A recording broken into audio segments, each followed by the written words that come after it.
Hey, what's up, guys? Game good. Blah blah. Yeah, whatever. Hi. Hi. Oh, yeah. I know what you were doing now. I was confused for a second as to what the hell you were doing, and then I realized that was the noise of you starting the recording. Yeah. Great recording start. Cool. So, are you gonna head through this door?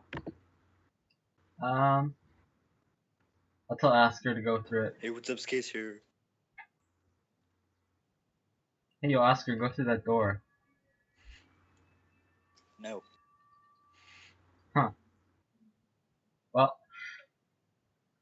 Wait, if Dabo can talk, we should probably go back into the regular. I don't know. What do you I think? can't talk for long. Oh, okay. We'll just stay in Skype chat then.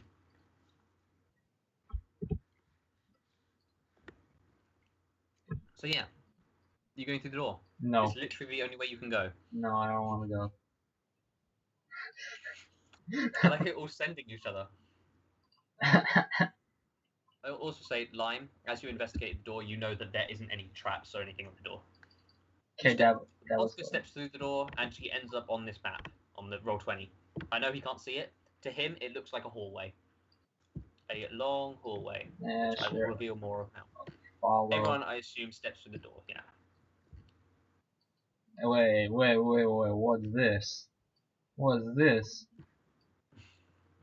Dabo, I'm just going to say, since Oscar's constantly checking the walls, I'll occasionally roll perception checks for him to see if he notices anything specifically hidden walls-wise. Here, you see a staircase which goes down. Hmm.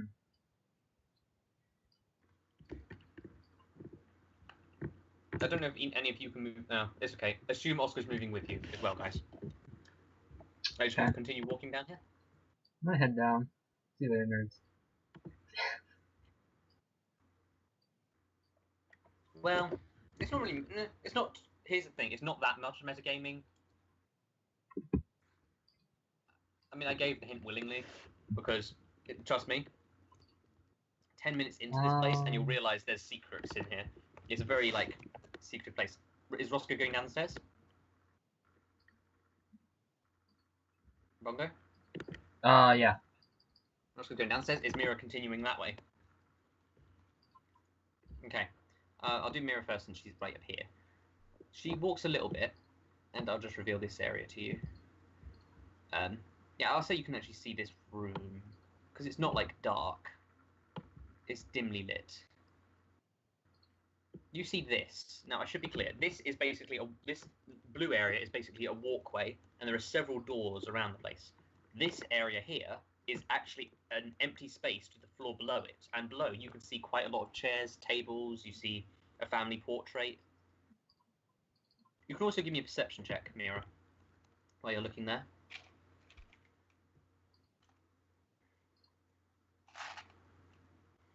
With that, you definitely see a small figure moving.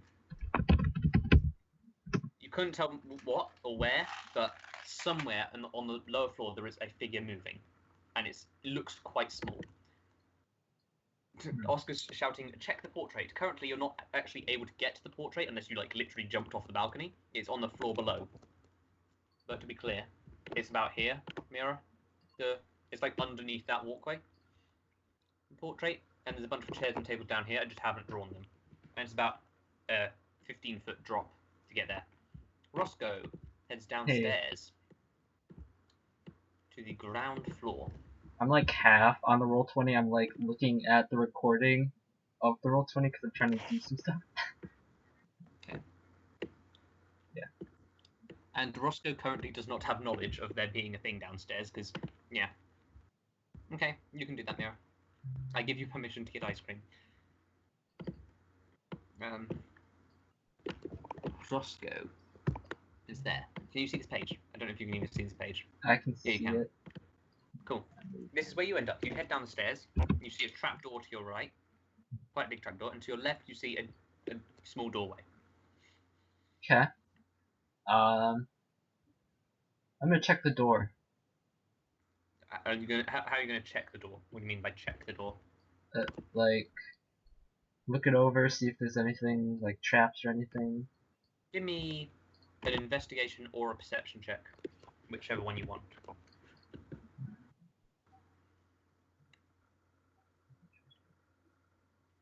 You'll learn different things depending on which one you do, basically. Perception. With that perception, you like look around it. You listen a bit. You can't really hear anything or see anything notable. Like this door doesn't seem had to have any kind of properties. Okay, I'll go Welcome back. through. You're gonna go through. Okay. Yeah. As you step in, can you? No, trust me. You don't need to right now. I'll just reveal this room to you. There you go. Yeah. You see this. This is basically what Mera sees as well from up on the balcony. Mera's basically here. To be clear, she's like there, but on the floor above. If that makes sense. And you see this room. You see chairs, a rug. Up here is a large family portrait which contains many figures, and there's a few tables and doors. So yeah, what would you like to do? If Mera has anything she wants to do, she can as well. Even though she's not actually on this thing, she is like right here, and she's in the same area. So yeah, if you have anything notable. And same goes for you, Dabo. I'll say if Mira's walking around, she can definitely find an angle where she can see Roscoe if he's stepping through the door, which I assume he is if he's actually looking in this room. Yeah. Yeah. Just let me do something for a second. Sure, Trying take to- your time. I'm trying to record the Skype chat with this. Ah.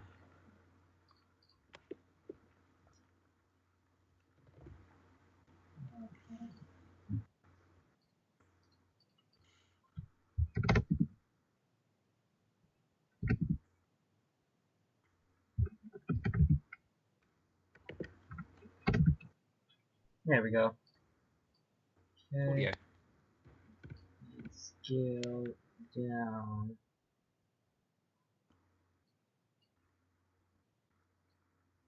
Perfect. Roscoe, from up on the balcony, you can see Mera waving to you. She's like she's just walking around the upper balcony.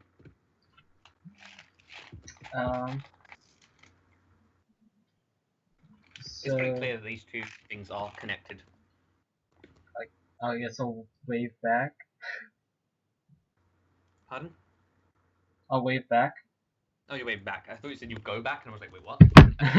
Yeah, screw this room. Okay. So yeah, you wave back. Yeah, you acknowledge each other's presence. Would you like to do anything other than wave at each other? I'd like to go investigate this painting here. Okay. Just walk up to the painting. Give me an investigation check. Okay.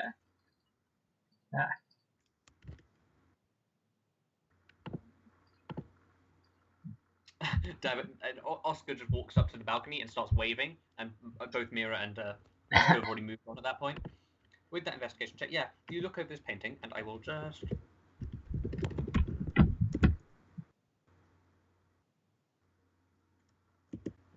I'm just sort of finding... Okay. This large painting features what appears to be the goddess Air in her human form. Oh. You've already met her. She was the mermaid. She's standing next to an older man with greying hair at the sides, who happily holds her by the waist. And in this picture, Air is very clearly wearing a wedding ring, which you notice with your investigation check. The picture also features several other figures. A woman with thick glasses and blonde hair tied up into a messy ponytail, flashes a big smile in the picture. Besides her, there's also a strong-looking man whose eyes are fixed downwards, his hand on the shoulder of a younger teenage girl with long, pretty blonde hair. I will copy and paste this entire description. You see other figures, which I'm not going to describe in super detail because that would take forever. But yeah, you see these people, and this is so Mera and Dabo can see as well. Effectively, there's twins.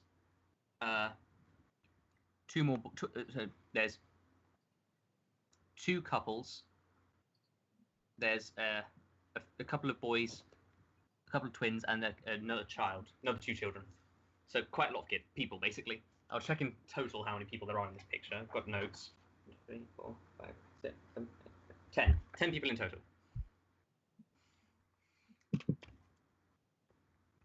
So yeah. That's what you see. Would you like to do anything else?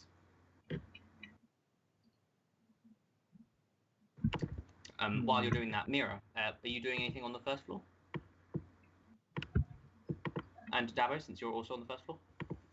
I assume you're on the first floor anyway, because, yeah.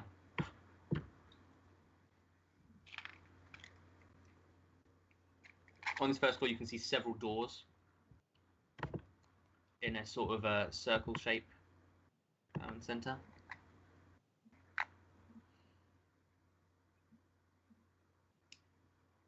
Are you going to try unlocking, try opening the doors, or are you going to try looking at them some other way? Because the only way to really test if they're locked is to try opening them. Are you going to just try all of the doors around and just see if they'll open? Every single one of the doors seems to open except for this one. This one over here on the left seems like it's locked, but all the other doors don't appear to be locked, and it appears that they can be opened whenever you want. Sorry, tic-tacs are noisy. So yeah, are you doing anything else? And no, Oskar cannot take the painting with him. The painting is very large. Dang it. I hung it up on my wall. I mean, you could try and rip it off if you wanted. I'm assuming Oskar is actually down there with Bongo. Yeah.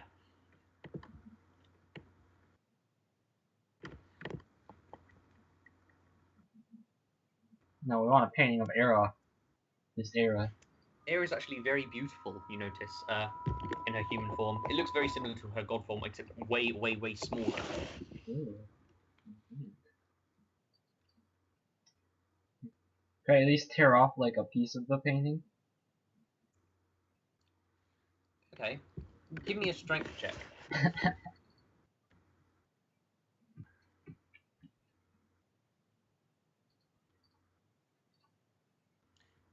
The strength isn't with a 2, you actually don't realize, but this picture is coated with a large picture frame, and it's got some glass covering, and you just try ripping the entire thing. You grab it in your hands, just try ripping it, and obviously it just does not budge. You're straining yourself a lot, but unfortunately you do not manage to rip through glass. Dang. You also don't really manage to get a good handhold on it. This thing looks like it's fixed to the wall.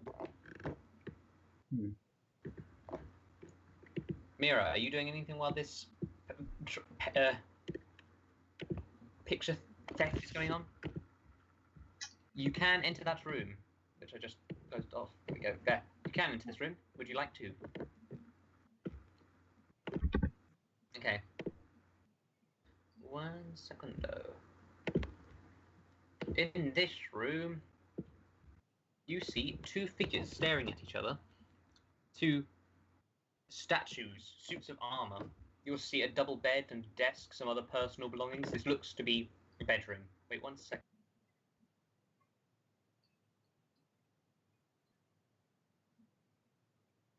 Rip. Okay, cool. I just had to choose the tic-tacs and it was very loud, because I'm going to be talking as a character now. And that would be challenging. Yeah, guys. Okay. I need to find my notes, because this notes thing is really long. It's 11 pages, so I just need to Control F things. 11. Cool. Insane. The first thing you notice about these 2 statues is that one is tinted slightly red, and its armor looks a bit more jagged, while the other statue has softer looking armor and it's tinted white. The 2 of them are arguing. No, sir, I do say that the angels were the victors of the fight. And the other one responds, no, it is your mistake. The demons were indeed the victor of the fight. And they basically keep saying this over and over again. One of them is do you want to do anything? One of them is demons are way cooler than angels. They have piercings, they play rock music, and they are known for having good memories. And the white one is but the angels were innocent, pure, and far more entertaining with their misunderstanding of cultural norms. Angels are a better character than demons.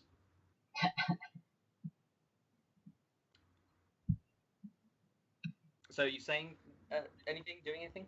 You say demons cooler. You see, Lady Ellis agrees with me that the demons are indeed greater. Rock music might as well be a thing. Yeah, it's music played with rocks. Lady Ellis.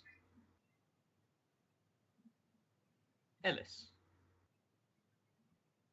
Spelled with two L's, but yes. Yeah. Lady Ellis agrees with me. So, as you can see,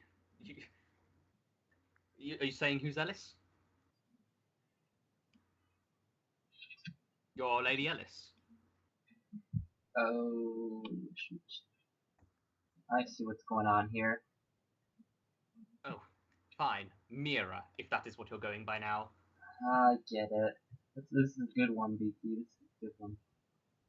Anyway, turning his attention back to the statue, the angel statue, as Lady Mera has agreed and so astutely pointed out, demons are cooler than angels.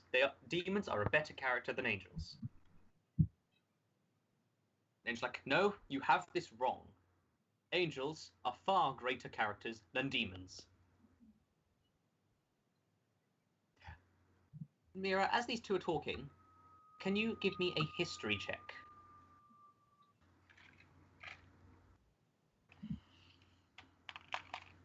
I actually need to tap into the D&D to look at the checks. There we go. History check. An 18. You're not that familiar with demons in the sense that you're partially a celestial being, partially with angelic blood and that sort of thing. But the only other time you've really recognized angels and demons fighting so much was in a war that happened 3,000 years ago. It was the Great Battle of Demons and Angels, so aptly named, for the demons and angels fighting each other. To be honest, you don't really know many of the details. Yeah, I know, whoever made that name is totally shit. It was that philosopher like 3,000 years ago. What was his name? It was Pavlov. That was his name, totally. That's canon now.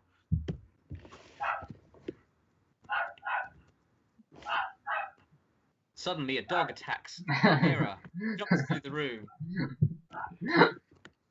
Yeah, it's actually Angelica's fault. Angelica totally named it.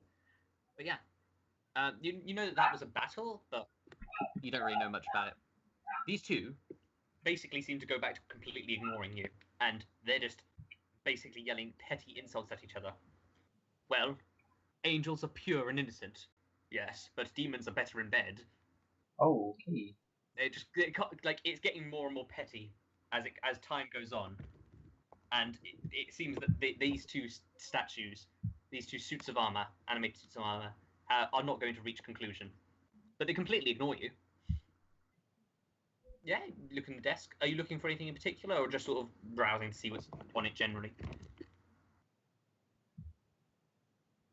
You see various generic desk supplies. You see a notepad that has from the desk of Ellis Gray on it. So it's like pre-signed notes that she can just write on.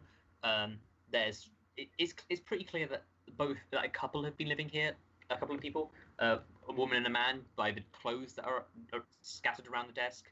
General papers, nothing too interesting. A few pieces of gold here and there, which I'm certain you're not going to steal because that's so mean. But yeah, sure, you could totally steal if you want to. Would you like to take the golds? I don't know.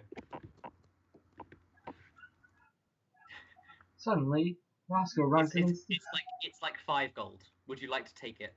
5 gold. Okay, you're leaving gold there. Interesting. Okay. Interesting indeed. Anyway, so yeah, that's basically what you find on the desk. Is there anything in particular you're doing now? Or should I move back to see what Roscoe and Oskar are doing? Checking under the bed. Again, you look under the bed, there's nothing special. You do see clothes, a bag filled with some rations and supplies, but nothing really of note. It seems to be just a lived-in, quite generic bedroom. A bit fancy, obviously not godly levels of fancy, but definitely not your average peasant person would own this bed. It's something lords and ladies would have, but nothing special.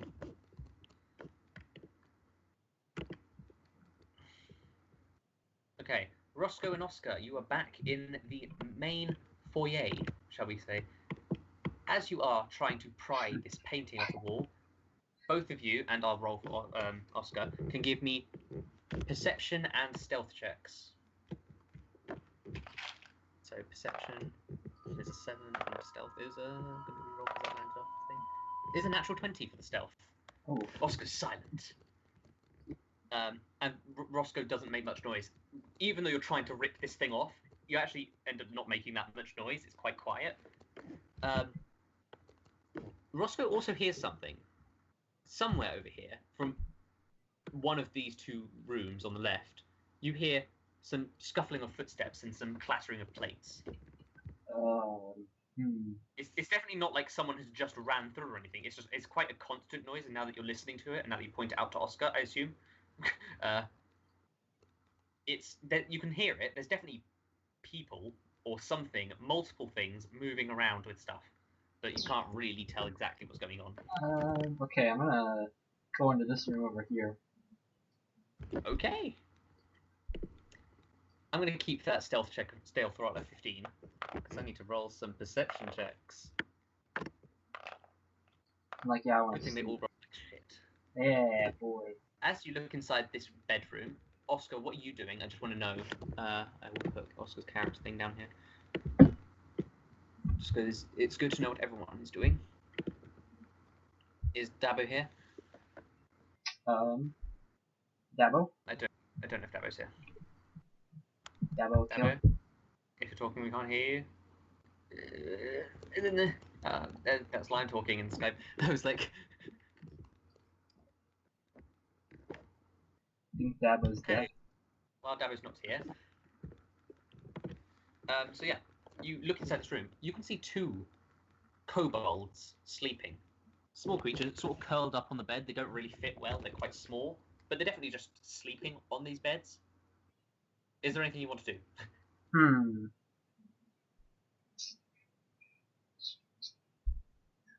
So they're just sleeping here, you know?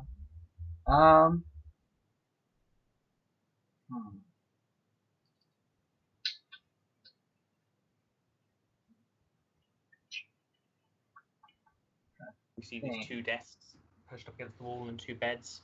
A few bits of clothing strewn about. Let's just, like, carefully go through the desk. Okay, give me another stealth check. I mean, they're going to be rolling perception checks with disadvantage, so it's pretty unlikely they'll see you. As long as you beat a 7, you're fine. Nope. You've got luck if you want to use it.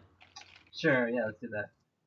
I shouldn't have told you that you'd use it then, but to be honest, I would have reminded you that you could use luck with a 5. Stealth roll of 5. With that, you're basically silent as you look through these desks. To be honest, you don't get much. There's paper, pens. There's actually no gold whatsoever in this desk, which is like a bit weird that there's not even like a couple of coppers or anything. But this picked free of anything valuable. You don't really notice anything super important. Give me a perception check, though. One thing you do notice, as you're just looking around this desk, it's a bit weird that it's completely empty. You sort of peer around the back of it, and you see, dangling off of the corner, very precariously, is a small necklace. Ooh, I'll take it. It's a necklace, and as you look at it, it's actually got a pentagram on it. Okay, I'll take it. It doesn't seem like it's got any magical qualities, but it would be worth about probably 50 gold. I'll take it. Which you can add to your character sheet. It is worth picking up stuff, like... Yeah. Better with a bag of holding, but... So yeah, that's what you do. Mera. And also just checking if Dabo's back. But I don't think he is. I think Dabo is killed. Mera. Back on the first floor. Are you going to be going anywhere, doing anything? Statues continuing to argue. Well, I say angel cakes are the superior dessert item. No, deviled eggs are far superior. They're basically looking for anything to get one up on the other. Okay, you go up to them. Are you asking anyone in particular, or are you just asking both of them who they are? At exactly the same time, they both turn and face you. Lady Ellis, we are your creations. And they say it perfectly synchronized, so it doesn't even harmonize. It's almost creepy how, like, perfectly in sync they are. John Costco? Yeah, John Costco. Well, let's get back to the case. Please rise as Judge John Hodgman re-enters the Oh my god. I think a court case is going on. I think Dabo got arrested. He's in court. Okay, Dabo's back actually. Dabo's been here. He's just been lagging. Okay. So yeah, Dabo is following. Yeah. Anyway. Anyway.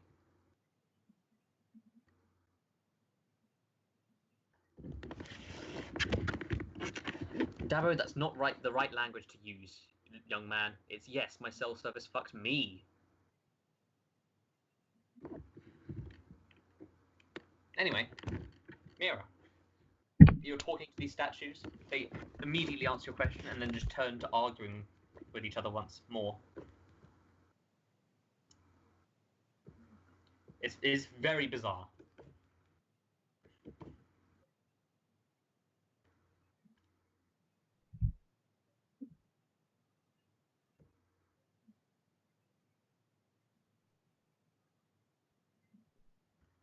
Do you want me to post it? Oh, actually, I'll post it into the Roll20 since we're not. Like, I'll post it into a Roll20. I'll just post it into Roll20. There we go. And it's a bit long, but at least it's there, and we're not making checks super often. So yeah. Oskar is wandering around going through random doors, which is quite interesting. I will get to that in a second. Once Mira's done exploring this room. I like how immediately you split up as well. It's quite funny. It's a great plan. I just realised, with how things are going, something incredibly funny might happen. I'm not going to say anything though. Like, I'm not going to try and make that happen more than anything else, but if this happens, I know one of you is going to be ecstatic and just like laughing so much. Ecstatic is basically excited. I mean, they'll also be dying, but it will be like they'll if their character could die in any way, they'd probably want it to be this way. Probably not, but it's fitting. Anyway, is Mera doing anything? Are you going to take that 5 gold? You don't have to. It is only 5 gold, which can not really buy you anything. What? 5 gold a day keeps the dentist away. There's no gum in D&D. You could, like, bribe a homeless person with it, I guess. Ooh, do it. Yeah. Bribe some homeless people. Yeah, you can go to another room. Stupid Where would you like to go? Ah, dogs. okay.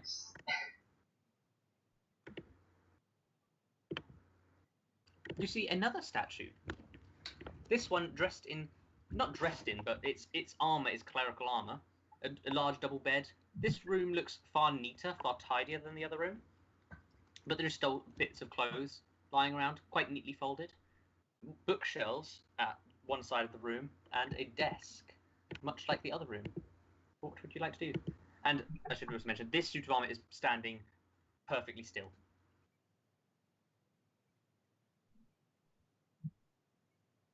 Saying that to the statue.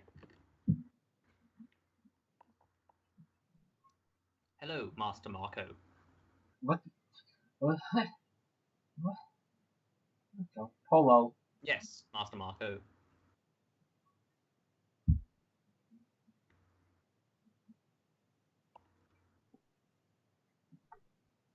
Would you like me to do your studies now?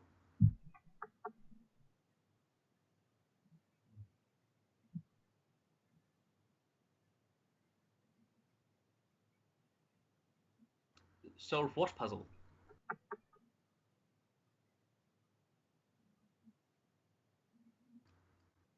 As you wish, Master Marco.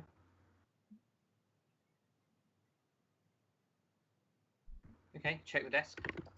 As you stop talking to the statue, it just returns perfectly still. It's this animated suit of armor. I keep calling it a statue, but it is an animated suit of armor. Looking through the desk, taking time with it, you pretty evidently get this is the room of a person called Marco Gray. Roll me percentile dice, just to see how much information you get. Which is a D100. 35, you actually find quite a bit of information. You figure out quite a bit. You figure out that Marco is actually the son of Air. You find out that he's got yes, So Air's son. last name is Gray. Air Gray.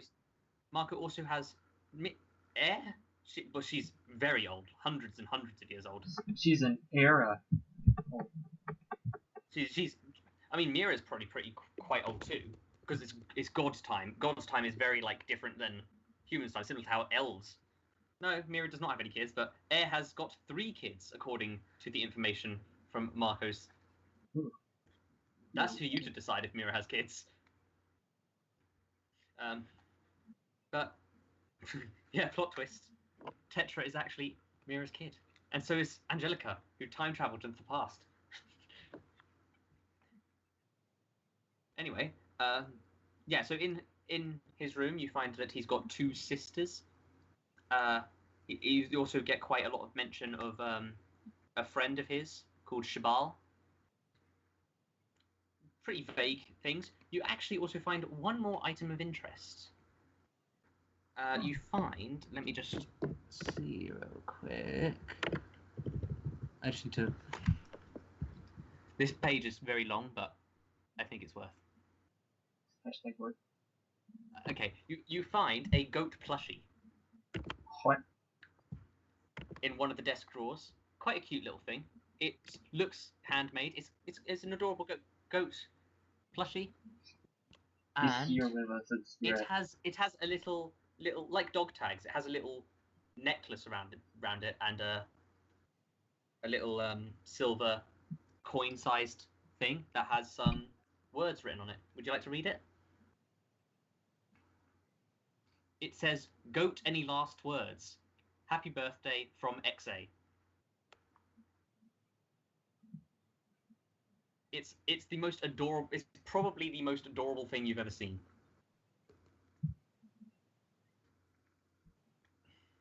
It is a goat. It's just an animal, a goat. It's a plushy goat. It is extremely adorable, and the pun is extremely terrible, but it's amazing. And it's clearly a gift from, most likely, you think Shabal, because his name begins with an X, and his surname is Atlas, so his initials are XA. So you assume this is a gift from Shabal. Shabal, spelled Xbal. I know that's a really awkward spelling, but it's actually how you pronounce words like that. So yeah. That is weird. It's a Mayan name. Fun. So yeah.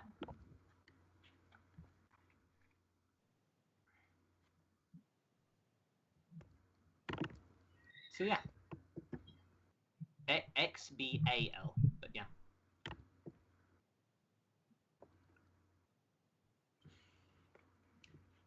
So is Mera going to keep going, go to another room now? All right. As you do that, we'll go. That one is locked. I'm going to go back to. So the next one is locked, but the one after that is not.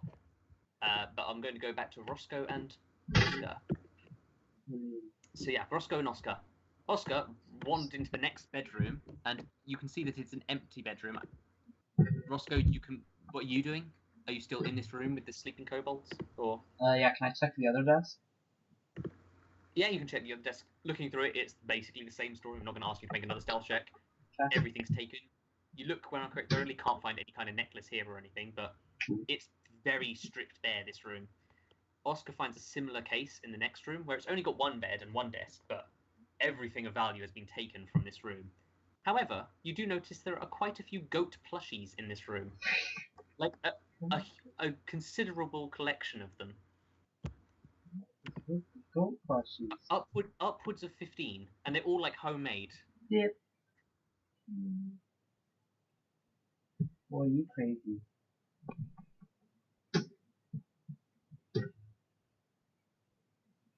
These goat plushies are all actually piled onto the bed, and it looks like a kid's room, you'd assume, with all the cuddly toys. But yeah, they're quite adorable.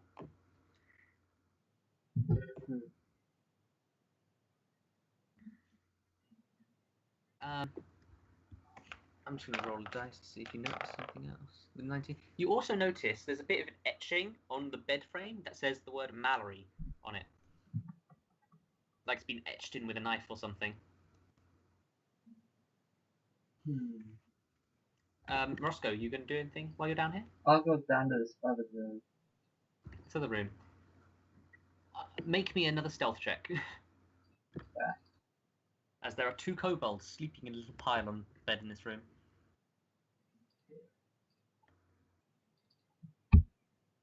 That's fine. They're not going to notice you.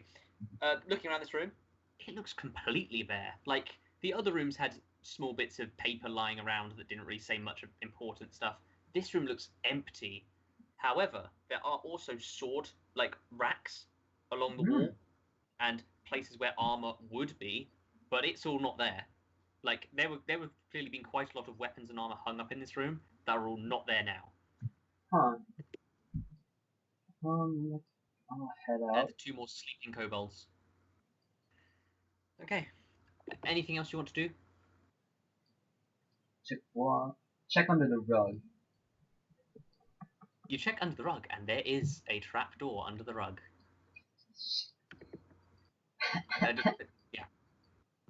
Like, are you going to go down the trapdoor? Oh, of course. Okay. Are you going to... I'm going to roll percentile dice to see if Oskar sees you, because I think it's like, since he's going in and out of rooms and stuff.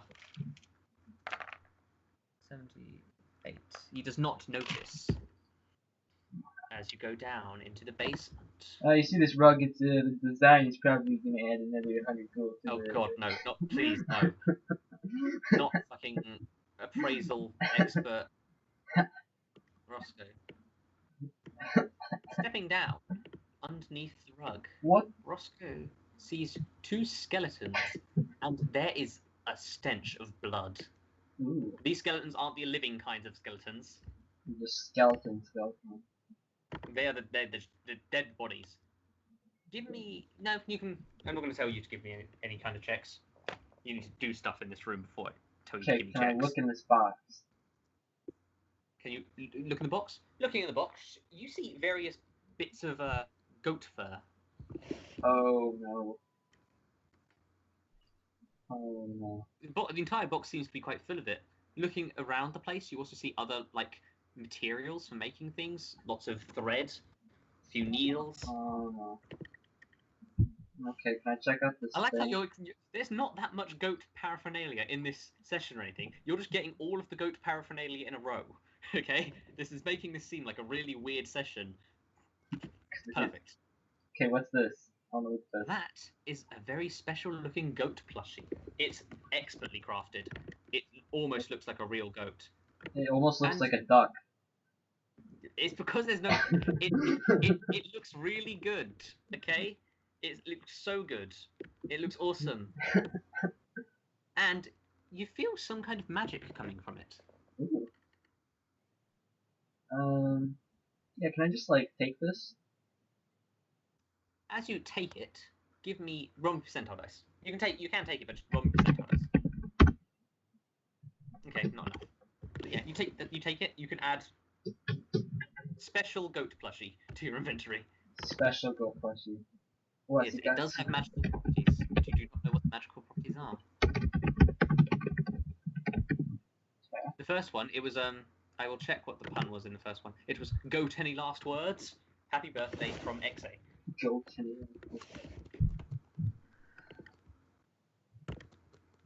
goat milk is a pet. Okay, can I check these tables? Yeah, looking around, this seems to be a place for making goat plushies. Wow. Who This would have basically seems like where they all came from. I know Roscoe hasn't encountered any yet, but yeah. You see supplies for making stuffed goat toys. Okay, can I check these dead bodies, see if they have anything? Looking on the dead bodies, they do have some things. The one closest to the crates has some clerical clothes on, and it has because it's you can tell gendered skeletons or whatever. He has a metal chain around his neck with a clerical symbol on it. The other one, roll me percentile dice to see if that one has anything on. Yes, indeed. But what would he have? I'm trying to think. What? He has a small pouch of 30 gold Oh, I'll take that. on him. Okay, looting dead bodies, fun. Also, Give me a medicine check. Give me a medicine. A medicine check. Yes, medicine. That check that nobody makes. But yeah. Hey, 20. Yeah. Just looking at the state of decomposition, these corpses aren't fully decomposed. There's something been preserving them, but they do look like they've been dead for a while. It's a bit of a toss-up, but you can say they've been dead for less than 100 years, more than 50 years. They're not decomposed. Right. They've been dead for a while, certainly, but these things aren't ancient. Can I check these other crates? With a natural 20, you also know what killed them. They bled out. And you can see small cut marks between the third and fourth ribs, indicating that they've been stabbed in the heart. And they bled out.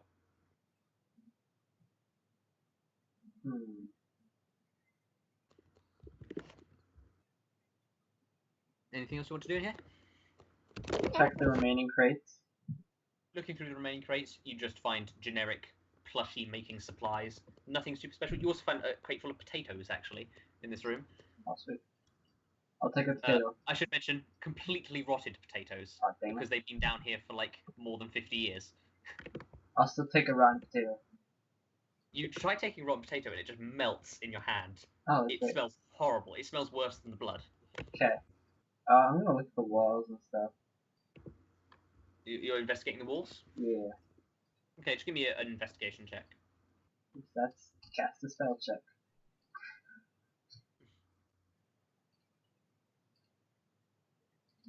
No, you just don't really find anything. Seems like a pretty solid place. Okay. It's fine, Dabo. See ya. Peace. I guess I'll sneak back up and listen and Okay, see if I hear anyone. We can talk in the Roll20 as well. You sneak back up, and we'll get back to you.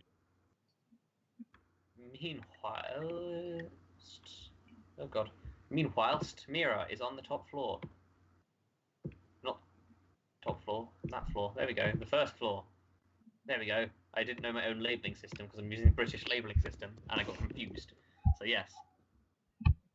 Where are you going? As you get to this room, give me a perception check.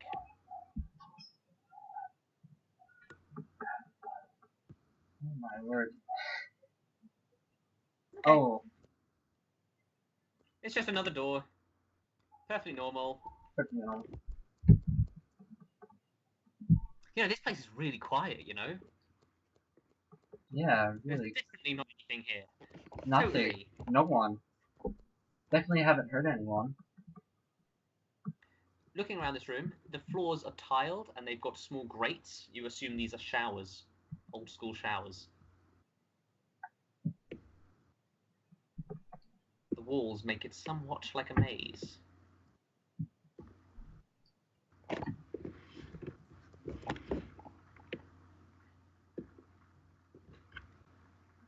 Give me a stealth check with disadvantage. I always forget to mention that Mera has disadvantage on stealth checks, like, because of her armor.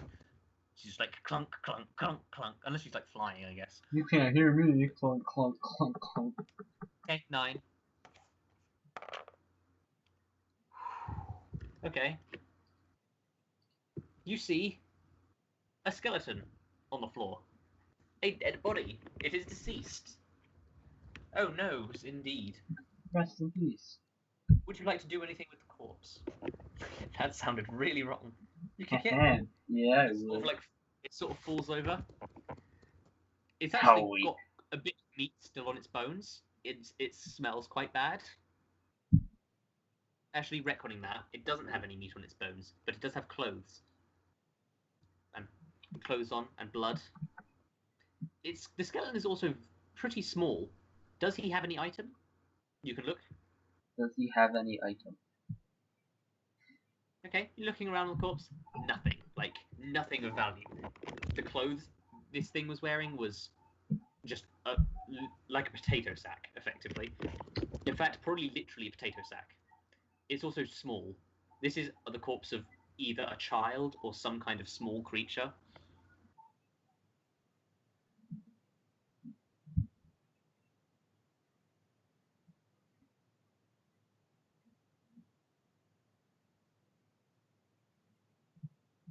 A bucket with some remaining water in it.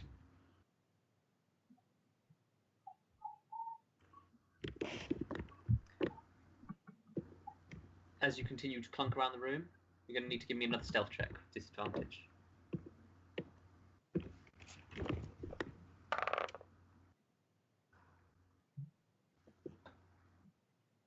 Oof. Oof. Now give me... No, not yet. Not yet. No. Cool. Okay. Now is a good time, I think. You see something coming out of the dark corner of the room, which I'm going to reveal to you. So A giant goat. You see... Ooh, wait, sorry. Where's the rotating thing? Where's the rotation? There it is. I need to rotate. A tentacle. Slithering its way out of a small crack in the wall. Blocking the door, one of the doorways. This is what I was kind of thinking was going to be really funny, is if Mera gets the weird hentai-ish tentacles. Being such an animu herself. That's going to be initiative. I don't need initiative from Roscoe, since, like... I'm on a different floor. You're in a different floor, unless, like, Mera actively... Actually, give me initiative, actually, because you aren't that near that. You're literally here, you know? Just 15 feet down, so you're not that far away. So, yeah, both of you give me initiative rolls. And I shall make one for the creature.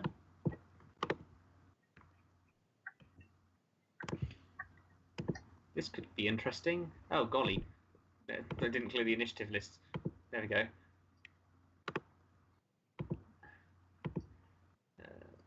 Mira's got 18 and... did I roll mine?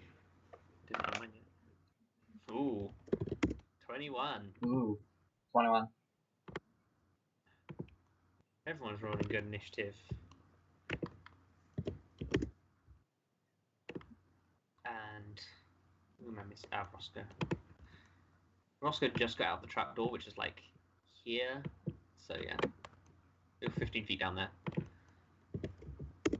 Cool.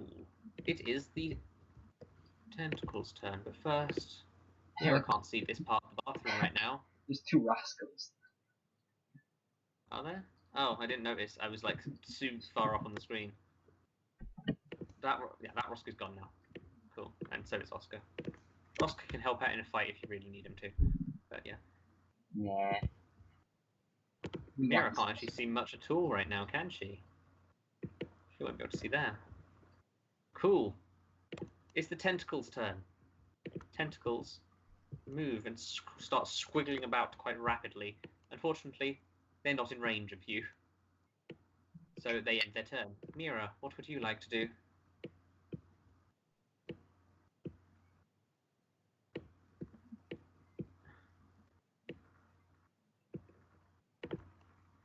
Okay, you get in range and you start trying to stab this thing with your spear. Give me an attack roll. Step.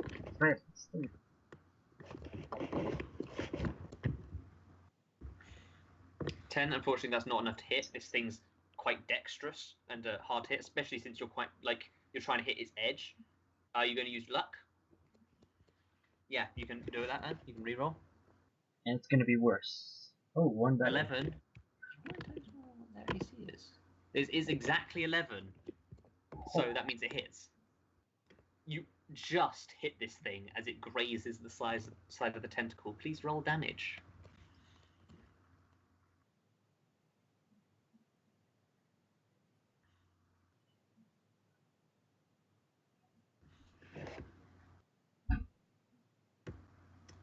You deal 7 points of damage plus.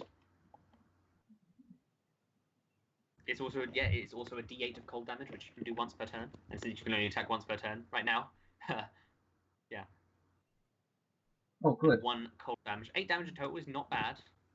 I mean, it's kind of bad considering it's rolling 2d8s plus 5. That's really bad. Why did I say that wasn't that bad? That's pretty bad. Total. Yeah, sure. I'll let you see the health bar. Okay. Okay. So that's like a fourth. In fact, yeah, since it's a combat encounter, I think I might as well reveal the whole room. Boop.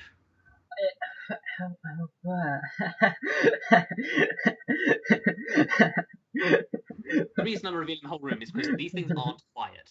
They are making horrible, slurping tentacle noises. Roscoe, you hear a horrible scream for help. A shrill shriek. Okay, I'll run. That way. Wait 1 second, I'm rolling a lot of dice. Oh no. She No. just screams in the middle of this house. No. Okay. And one more. Okay. That was like rolling for everything that could possibly hear that thing.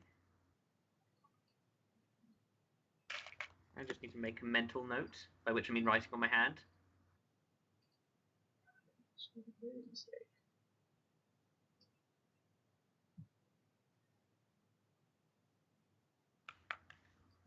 You might need Oskar. If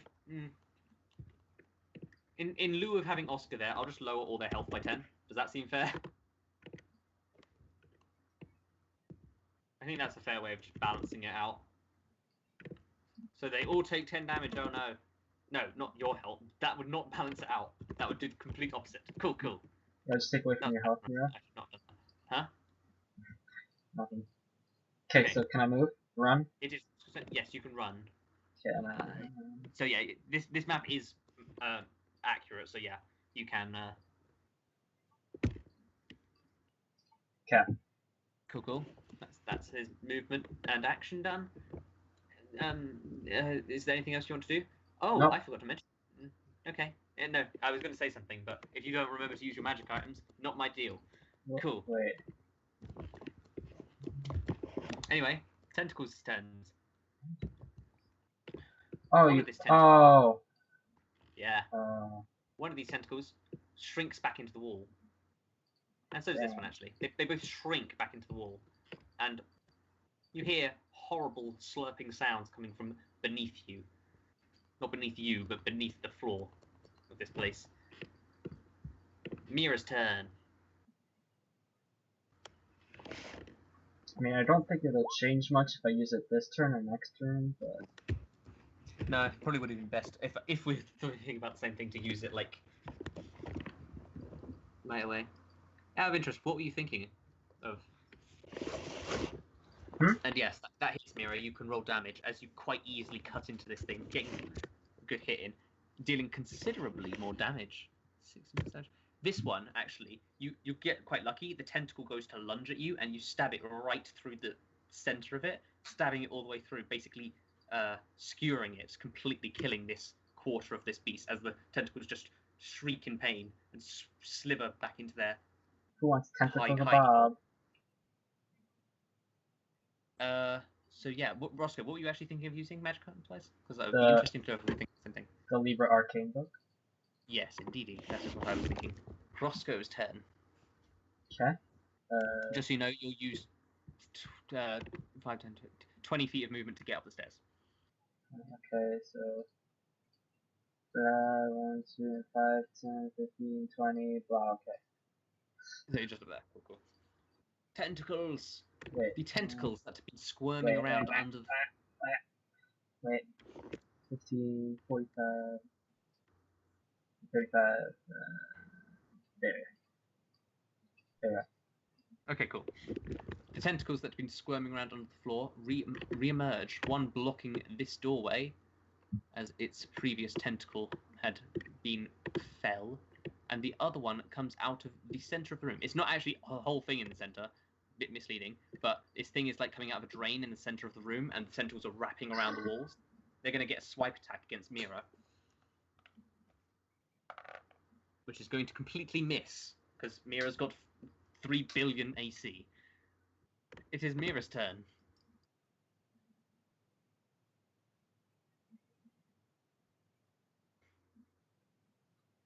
Okay. Actually, okay. Attack middle octopus. You're going to have disadvantage because this one's sort of reaching around a wall and it's got it's a bit harder for you to hit it. So yeah, attack with disadvantage. Unless you want to attack the other one, the one on the right with regular. Yeah, you can attack the other one with regular attack.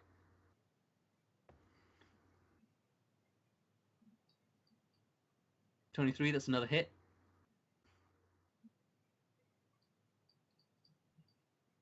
Hey. And you begin cutting at this thing. These tentacles seem pretty weak, but you feel like if they were actually hitting you, they could pretty easily overpower you, especially if you didn't have a weapon and you came into Roscoe.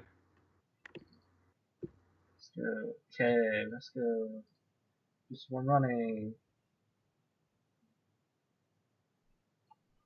Okay, right there.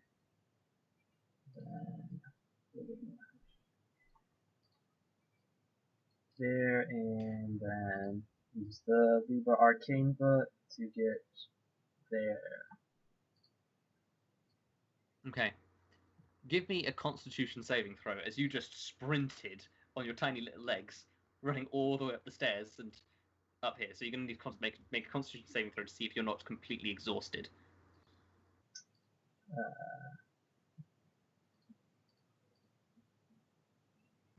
Surprisingly, you managed to actually like keep your breath up. This is like the most exercise you've gotten in a while, but you managed to like keep yourself breathing, keep yourself not tired out. You keep yourself like energetic. You're like, Mera needs help, gonna help her, and you're not really caring about being exhausted.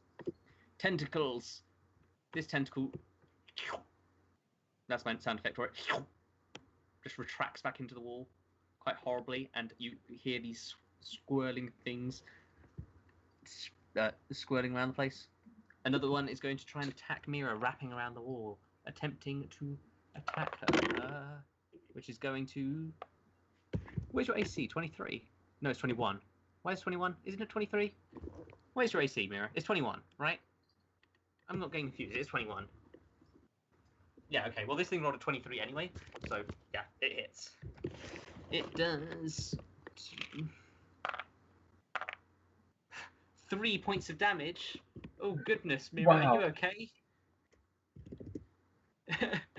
Now you're going to need to make me a strength saving throw, which probably won't be a problem for you, but let's hope you don't roll badly.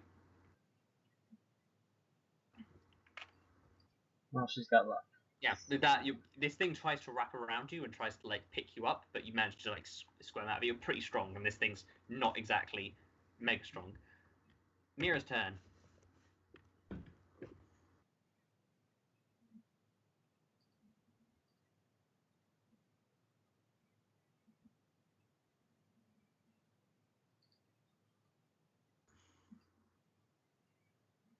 Okay, attacking the same one again.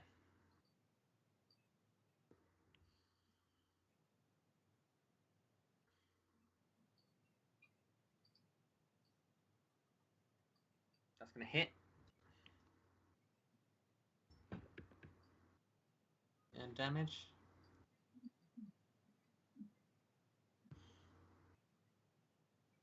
That is going to hurt. This thing looks like it's barely holding on to... Actually, mine's 20. Whoops. There we go. This thing looks like it's barely holding on. It's like, it's flailing around. It's got loads of cuts in it. The part of this biggest tentacle looks like it's actually about to fall completely off. It's quite gruesome. But it's still hanging in there. Roscoe. Okay, Roscoe's gonna go try to open this door. You try and open a door. There is a tentacle in the way, so give me a strength check.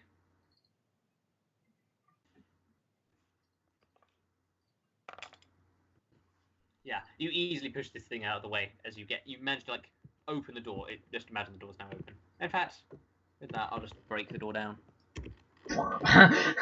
Wow, it's powerful. I actually leaves gaps in the wall. I'm going to say if you want to, you can be one step back, so you can still be outside the room if you want. But you knocked this door down. It was a pretty weak door.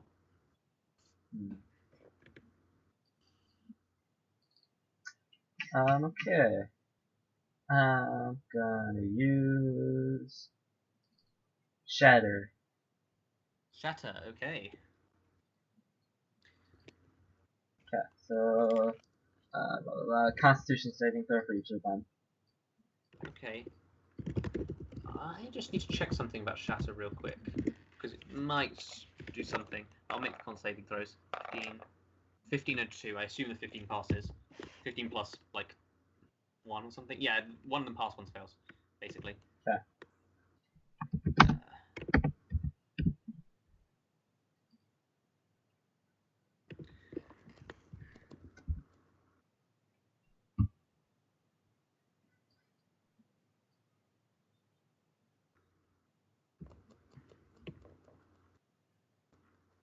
Okay. Alright, yeah. One of them takes half damage, but luckily that was the one that was already quite injured and it just dies, and the other one takes full brunt of the force. Looking pretty it's like looking like it's half done, half. Yeah, it's hanging in there. Tentacle's turn. A tentacle quite abruptly comes out of just the floor right in front of Roscoe. Oh. Basically coming on top of him. Roscoe's sort of pushed back a little bit by the sheer force of this thing, and it turns to face Mera. Both of them are going to. One of them's going to. No, both of them are going to attack you at the same time. I'm going to be fair. 3, 4, 5, 6. That one, first one's going to hit. Second one's going to miss. So the first one hits and does 5 points of damage, and Mera has to make a strength saving throw as it attempts to wrap around her, making horrible squelching noises. With that, it's not quite enough, and this thing wraps around you, and you feel like it's choking you. Which is quite a new sensation for Mera, since she usually can, like... It's a bit hentai. It's a bit anime. Yeah, Mera begins moaning. Not for pleasure or anything, it's because it's a horrible experience, and girls moan when they are getting killed, you know? That's just a thing that happens. Mira's turn. Mera, you need to give me another strength saving throw. Well, not a strength check this time, a strength saving throw. But yeah. Strength saving throws.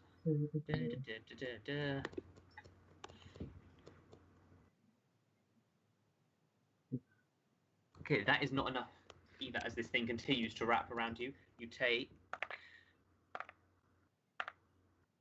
10 points of damage, and your turn is used up, as you can just not do anything. You couldn't break free from this thing. Yeah, these things are deadly. If they get you, they can fuck you up. It's just a matter of they really are unlikely to get you. Roscoe's turn. Okay. This thing is basically poking out of the door, and just like its tentacles are wrapped around it. It looks like a new door, basically, made of weird purple tentacles. Can I throw a chromatic orb at it? You can. Chromatic orb is a ground target location, right? Yeah. Oh no, it's not a ground target location. It's a spell attack. Never mind. I'm confusing with something. I thought you were gonna hit yourself with it. But yeah, do damage. What type is it?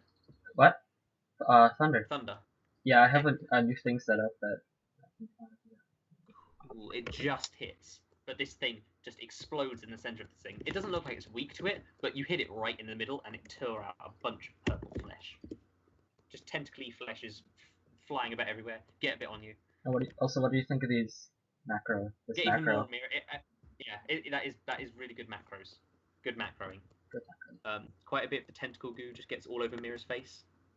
Looking even more hentai. So yeah, tentacle creatures begin attacking. One of them can't attack because it's currently restraining Mera. The other one is going to attack Roscoe. As it begins. No, not like it's not a gelatinous cube. I mean, there's not one of those in this session. Totally. Anyway, it's is a 24 going to hit you, Roscoe? Yeah. I don't know. Yeah.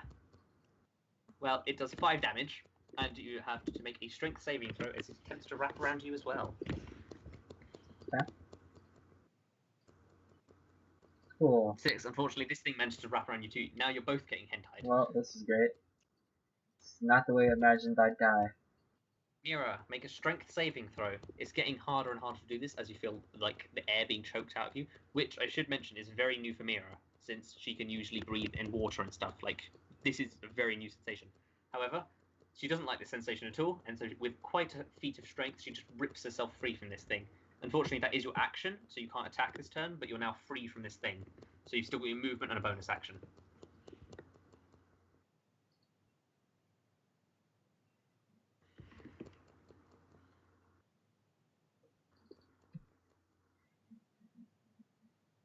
Depends on the item. If it's like an attacking item, then it's an action. So like the poning or whatever would be an action.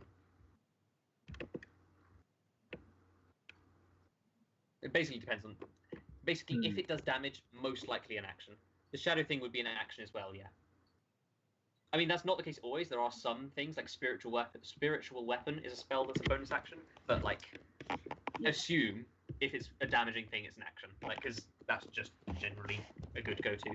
Your spell, actually, is your... I don't know if your Kiss of Light is an action or a bonus action. I think it might be a bonus action. Don't quote me on that. Oh golly. Go away, Oskar Blackspur. Yeah, I'm just going to check because it's written down somewhere here. Guess what was the day? It doesn't say, so I'm just going to make it a bonus action. Bonus action. There we go. Once per day, you may blow a kiss for you and 30 feet away. Deal either half your level in D8 as radiant damage, or heal that target by half your level in D6 as HP. Are you going to heal someone with it or deal damage with it?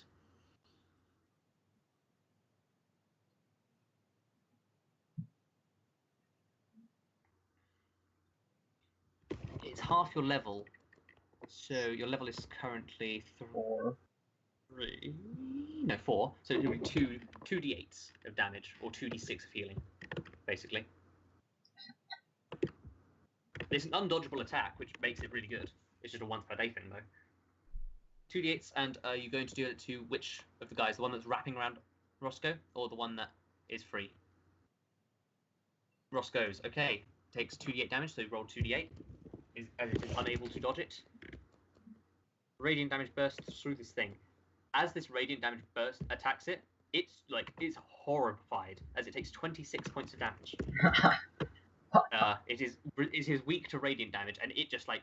And here's the thing: the Kiss of Light, this spell, looks basically just like she's blowing a kiss to it, and the golden kiss attacks it.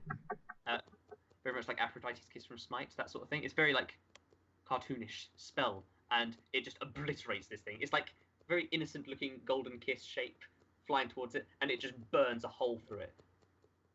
Roscoe's going to need to make me a dexterity saving throw. Oh, yeah. Because... I'm right there. It's for a different reason. This thing is sort of flailing around. I was going to say, if you failed it, What if you got too low, you would have fallen down here. Oh my gosh. You fall down to this part. You're perfectly fine. You fall down to the ground a bit unceremoniously because this thing got killed so suddenly, but you're fine. So yeah.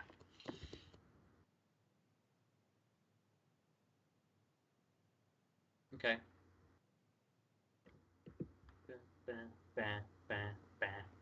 Cool. It is Roscoe's turn.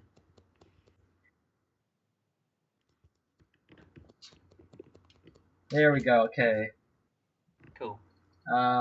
Roscoe's turn. Okay, Roscoe's gonna, come on in. And he's gonna hurl another one of those good old chromatic orb things. Yeah. Da-da-da. Roscoe is probably like completely out of breath right now. Hey, 20, that means double damage. 26 damage. I actually don't have, in actual D&D, they don't do double damage with spell attacks, but I just make it do that because it's way cooler. Yeah, what? I mean, regular sword people and stuff get crits. Why can't spell casters get crits? What the heck's the point of a crit? Similarly, I'm looser with all the rules because I think fun is more important than like seriousness. Yeah. So like, yeah, obviously rules are important, But yeah, you do kill this thing. Roscoe is completely out of breath, and he needs to just like fall to the ground for a Yeah. couple minutes to catch breath. Just like You got pass choked, out you on the just ground. sweated, you basically pass out for a couple minutes. You're conscious and you're safe and stuff, but he is thoroughly exhausted. But after a couple of minutes, you're reaching your breath, and you're like, okay, fine.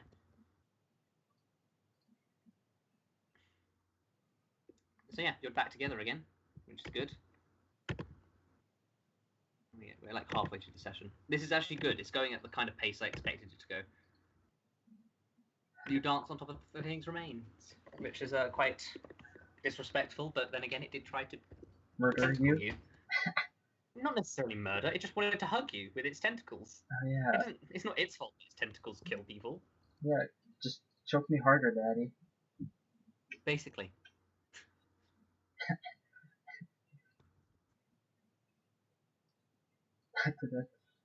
Octo-Daddy. Okay, can I check out this nice little corpse here? Looking at the corpse, give me a nature check. That's one of the checks that never gets made. No, what is the most useless check? Probably religion. I mean, religion's just like never used. Please. Because it's like intelligence, but less important. To be honest, it doesn't look human, but it could be. You're not like a skeleton expert. Mera, if you want to, you can make a nature check as well. Try and figure out exactly what this thing is. It's a goat. I'm predicting it. You're more sure that it's something small, and judging by the bones, something lizard-like. Something similar to a kobold. Oh no. I say with that nature check, you also know these remains are kind of fresh. Like, Oh no. while the bone, it's pretty clear that all of the meat has been picked off of these bones by presumably the tentacles, but these weren't killed too long ago. Like, not even a year ago. Hmm.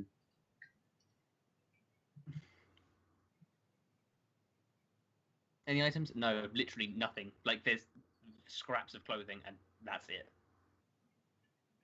You can check the walls. I'll say for free, you're not going to find anything. Because, like, that's where the health bar was, by the way. Don't think that's anything secret. But yeah, you look around the walls, nothing really special. Apart from there are several holes in the walls, physical holes, where these tentacles have clearly, like, grown through to catch victims. But yeah. I would be honest if there was actually something there, but no, there isn't. In this instance, there is nothing there. So yeah, what are you guys doing?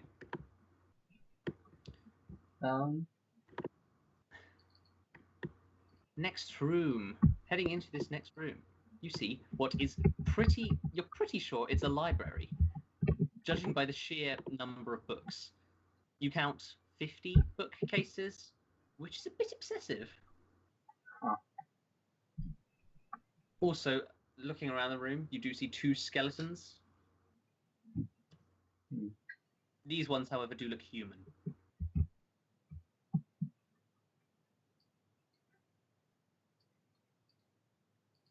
Hey there, little guy.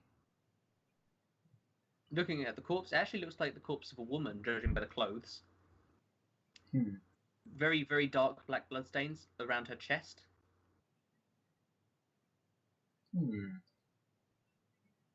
Around your chest. Yeah, it looks like she was stabbed in the chest. Stabbed in the heart. Ah, this statue. If you thought the other statues were one something, just wait till you see this one. This one I've been dreading.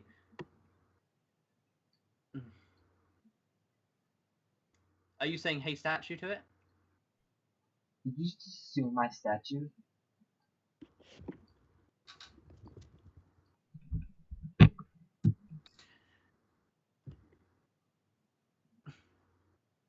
He says, like a rock.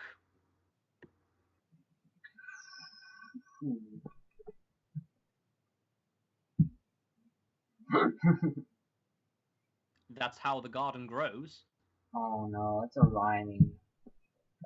And it then says something which I need to find because it's really important and cool. I mean, define cool, but yeah, it's something. Where is it? Oh no, it's up there, isn't it? Where the friggity through is it? Control F.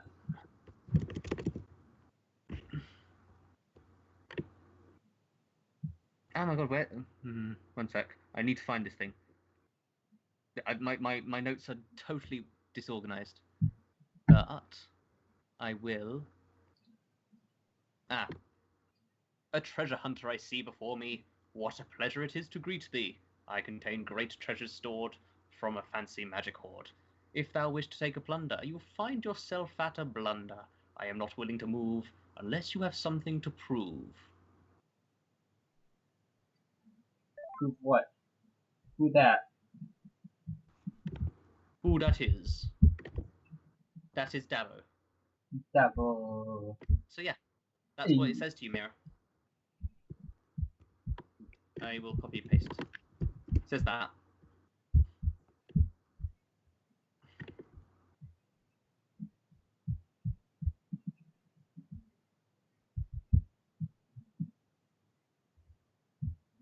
Hello, Dabo.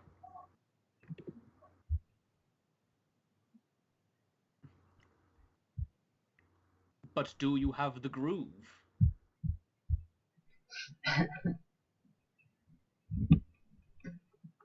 Okay.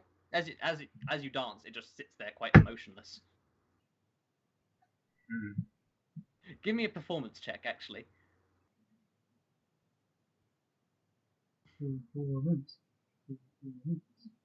Dabo can't hear any of us. Okay. Well, Dabo's killed. Dabo is killed. In our hearts. And You actually dance pretty impressively. Not that there's anyone to see it. Roscoe's too busy looking over this corpse, like, yes, definitely died from a stab wound. He's going to CSI mode. If someone dances well, but there's no one around to see it, do they dance well at all?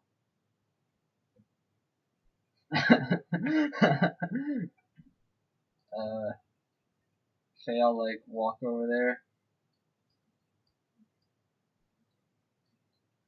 Okay. Yeah, hey, what's up?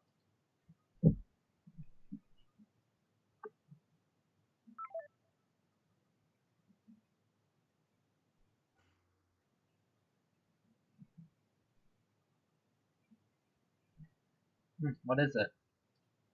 It repeats the things it said before. Treasure hunter I see before me. What a pleasure it is to greet thee. I contain great treasure store from a fancy magical. If thou wish to take a plunder, you find yourself at a blunder. I am not willing to move unless you have something to prove. Unless you have something to prove.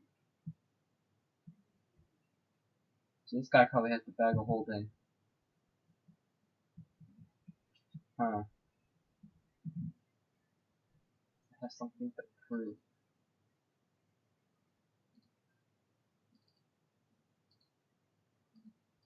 Prove.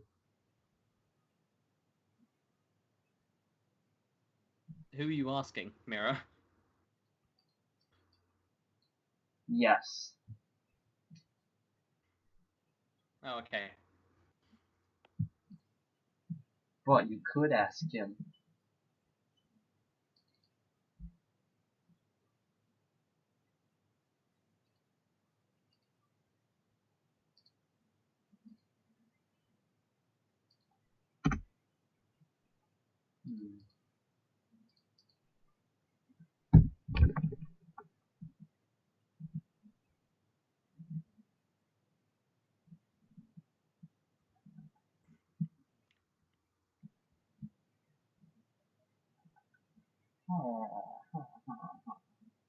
Interesting puzzle solving strategy. Silent thinking. Silent thinking. But I do get it.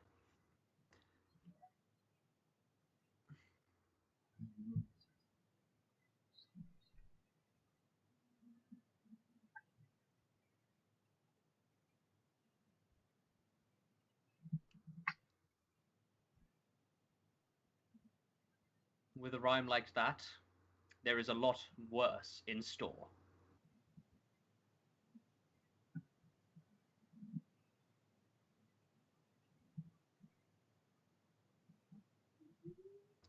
Did you know that grass is green?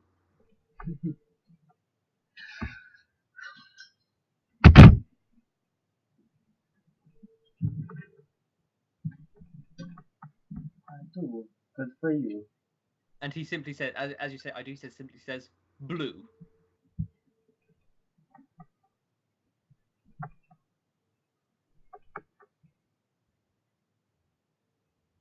So if we give rhymes to thee, will you give treasure to me? The answer to that remains to be seen.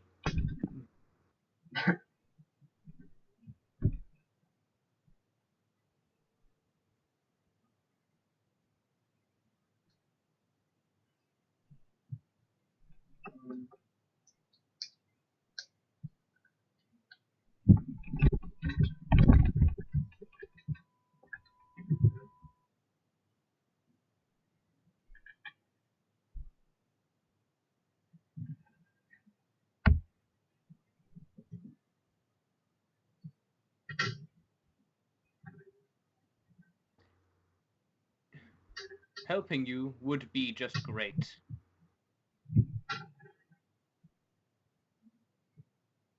So could you do it, please? Because I'm sure you could do it with ease. I like my crackers with cheese.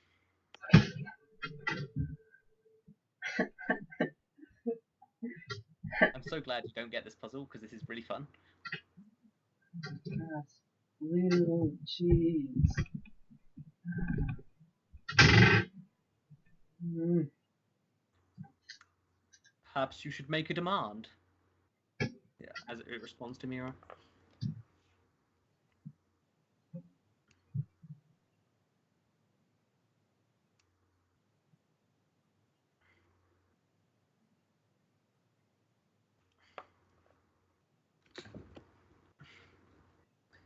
You don't have to stay here. This is just a thought, but could you give me what you got?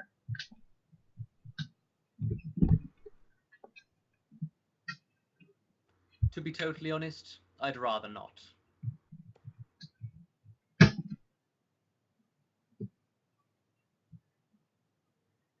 What if we took it from you? Is there anything you could do? Well, I could dive into the ocean, which is blue.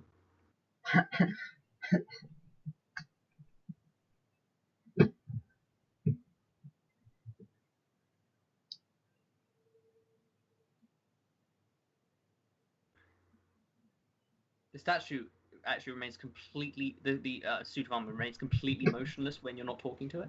Either of you can actually give me an Arcana check, if you would like. Okay.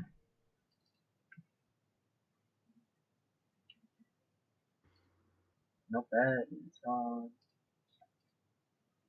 Oh, hey. Bongo knows exactly what this is. This is a magically animated suit of armor. Typically, people would use these as guards, as in physical guards, as in when a door is touched, they'll come to life and start attacking someone. But a lot of people use them as effectively passwords. Like, you have to tell it a passcode and then it will open the door for you. Some more eccentric wizards have been known to make them have elaborate games or riddles. Sometimes you've heard one of your friends from one of your friends that you knew who was also a sorcerer. They made one themselves that had to be beaten at a game of chess to pass through. It depends on, really, to figure out the answers to these sorts of things. It typically helps to know the person who made them and what they're kind of like. But yeah, you're pretty much certain that that's what this is, and you'd have to do something or tell it something specific for it to actually break out its programming. And since it's a natural 20, I can also tell you, these things have very, very specific coding, and something tampering with it, like something going against their rules, is a very easy way to break the system. So you basically know exactly what it is. And I'm assuming you regale this information to Mera so she knows it too. Could you I tell me basically who assume- created you? That would be some information new. What, do you mean me tell you? Or No, the thing. are you asking, what are you asking exactly? Could you tell me who created you? Could be some information new. Lady Grey created me. and the other statues too. Great.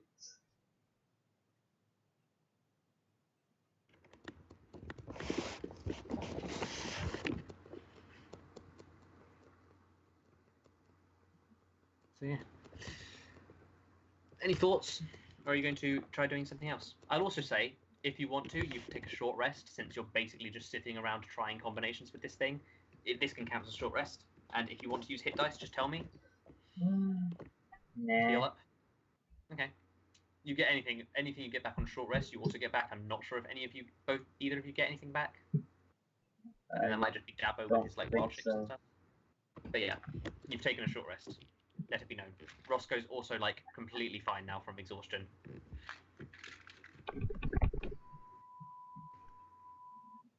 But yeah.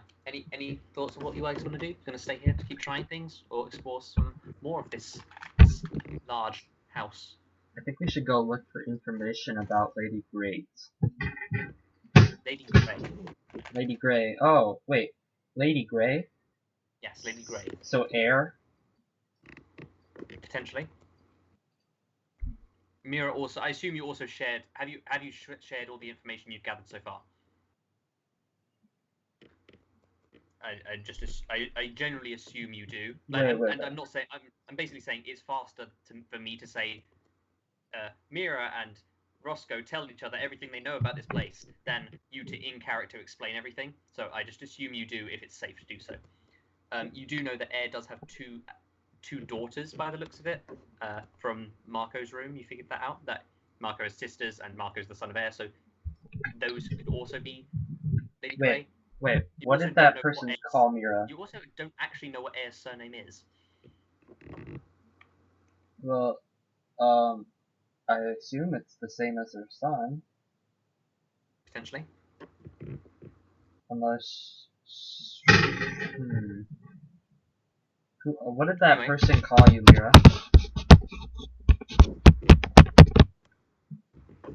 Those two knight things, statues. What did the two statues call you? Two statues refer to Mera as Lady Ellis. Ellis.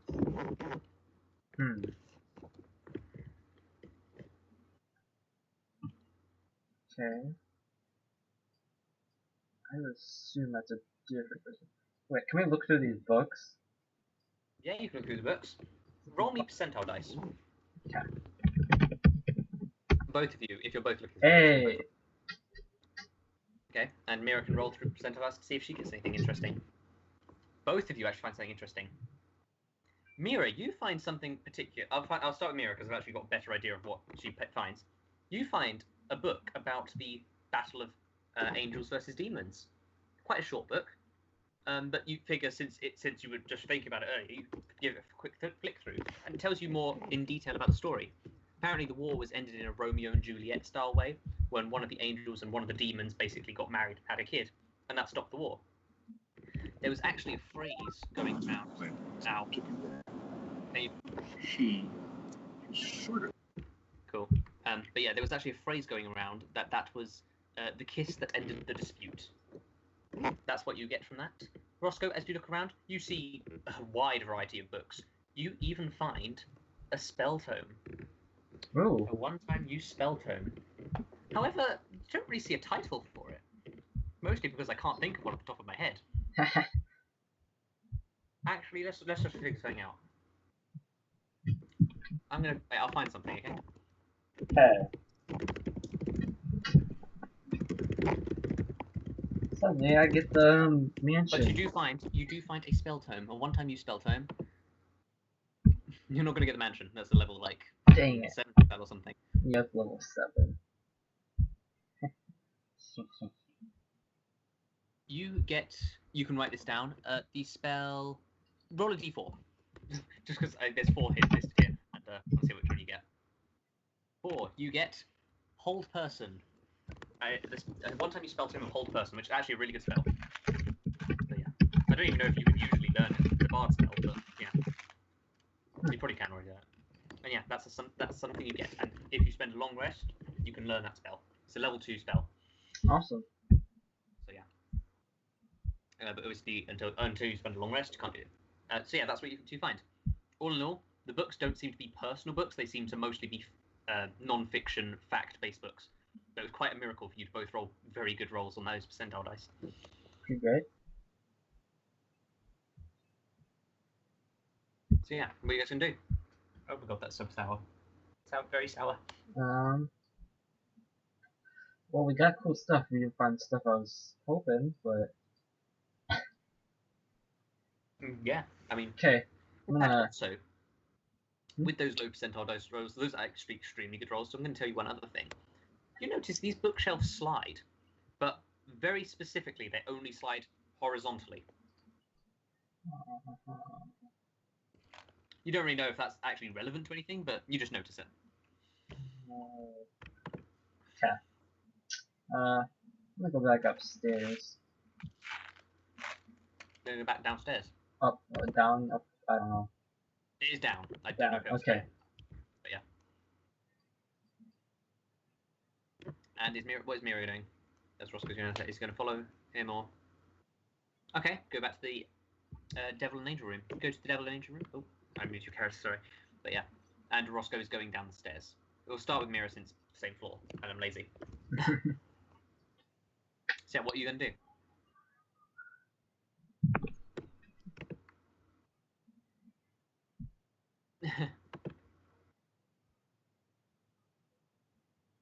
Both of them turn to you, and again, exactly the same time, say, "What proof? Proof of what? That angels are better than demons?" But when they say that, they both say demons or angels first, so it overlaps, and they say is better than, and then they say angels or demons again. You know what I mean? But they say exactly the same time.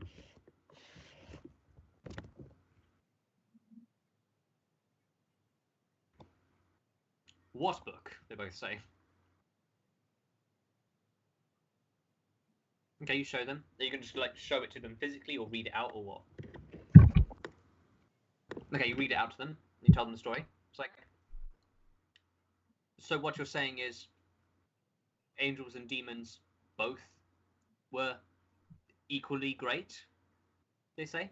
Both seem quite confused, but they say it at the exact same time.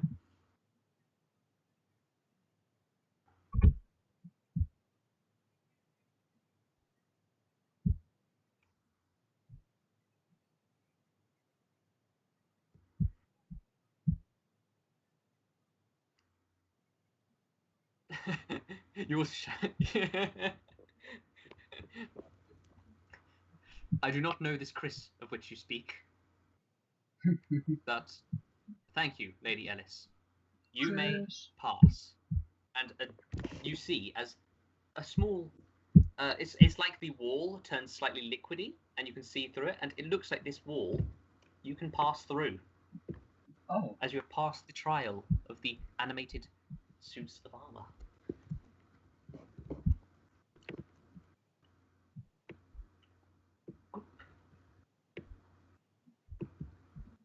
I think this is the best way to do hidden walls, by the way.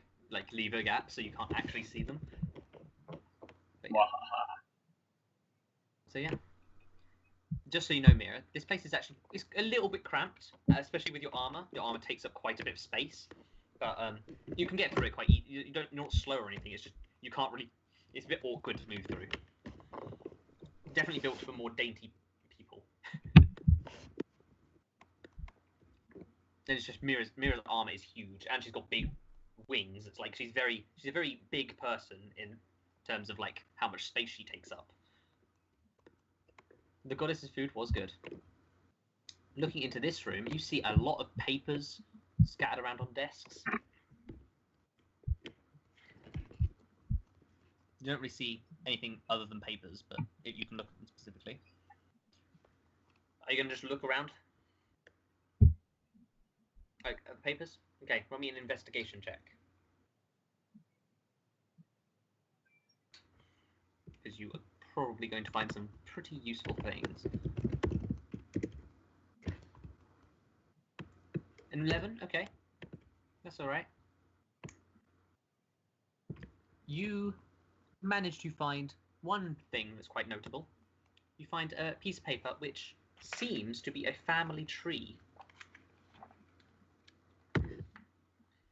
It seems to indicate that at the top of the family tree there is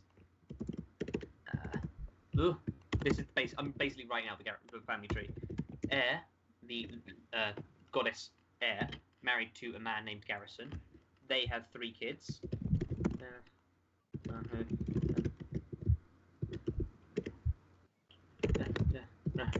Those are their 3 kids. Then Ellis and Dorian had 3 kids, who were Sol, Cal, and Mallory. That's the family tree. Oh, and Marco in relationship with ex-Val but don't have kids, Cheval. Jezra is worse than Dubby. So yeah, that's basically the family tree. I know that's probably a bit haphazard. If you ever need to ask who's related to who, you can, because you know now. That's all you really find in the room. Looking around though, you do see that there's more to this hidden hallway, and it seems to loop back around to where Marco's room is. So if you passed the trial of his suit of armor, you would have also gained access to this room. From this side though, you don't see a way to actually get into his room.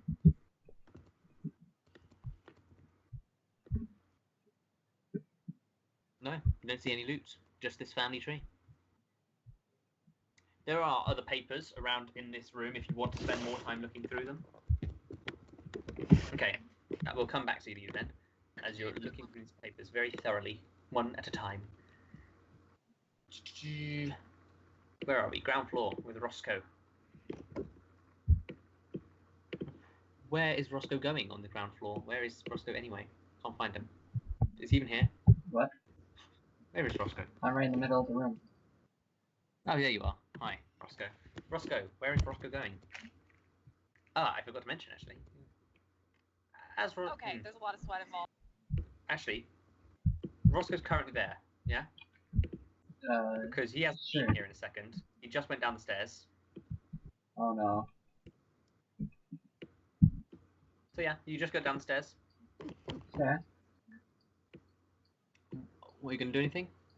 I'm just gonna go through. As you step through the room, you now see 3 figures, 3 kobolds, who are looking around very eagerly, just looking behind chairs, looking under the rug, very just childish ways of looking around the place. And when they all see you, they scream. They all scream, "Oh my god, I'm gonna die!" And they run. They just book it to the kitchen. Are you going to do anything as they run, or not? Huh. Are you going to do anything immediately? Let me think.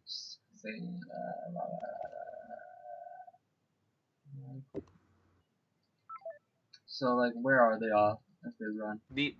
They're all 3 are just going to be running the most direct route they can, stumbling over chairs and stuff to get to the kitchen.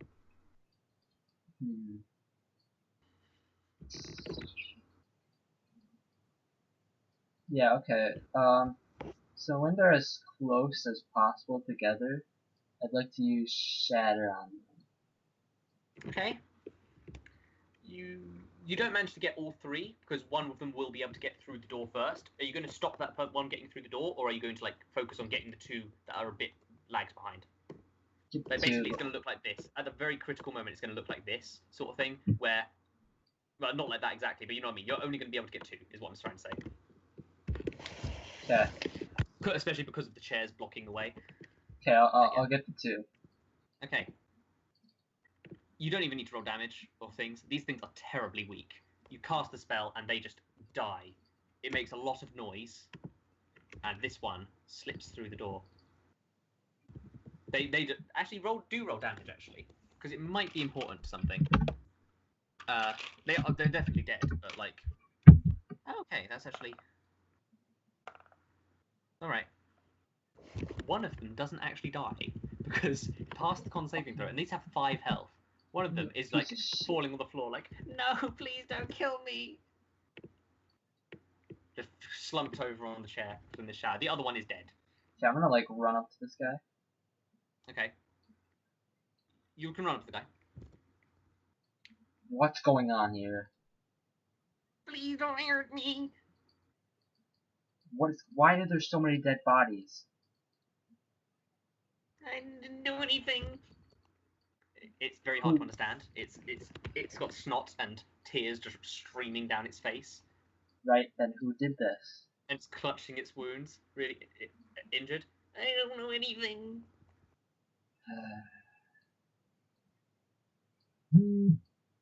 Okay. Can I check on his friend? 1 second. Oh my god, why is this person so deaf? Okay. A few seconds pass. What are you doing in that main room? Like, checking the other person? Okay, check the other one. You could stabilize it if you wanted to, but this thing is, it's practically dead. It's like when you drop below 0 health, it's dying. I'll stabilize it. Okay, give me a medicine check.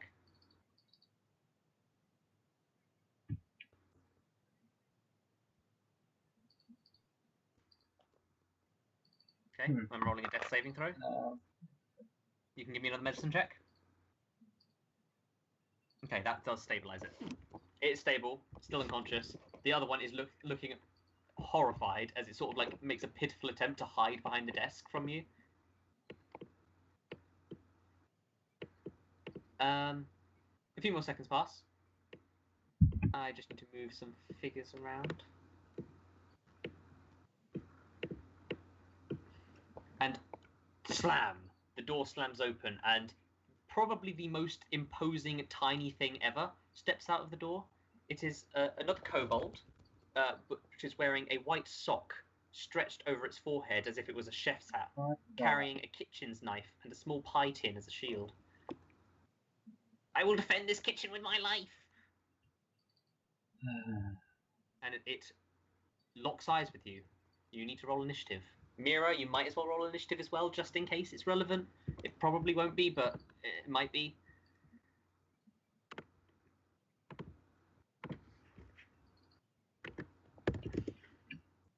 I will actually add an icon for the downed kobold, just in case.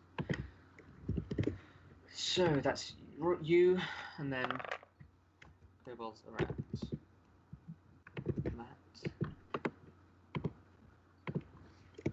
And Mira's got a 4.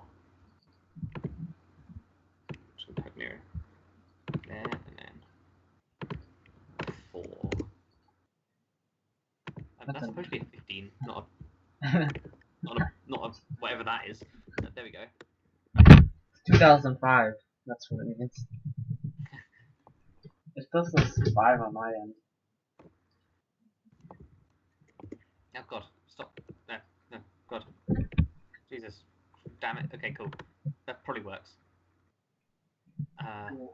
My thing's lagging the hell out. Give it a second. So Roscoe, it is your turn first. What would you like to do? This thing just like is more standing defensively of the room which you assume is the kitchen, since he did just say he'll defend the kitchen with his life.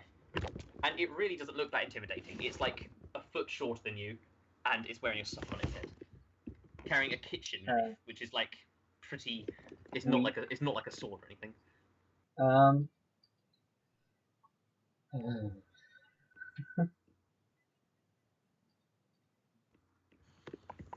Alright, so, hey, I'm just really wondering what's going on around here. Can you just tell me why there's so many dead bodies everywhere? Give me a persuasion check.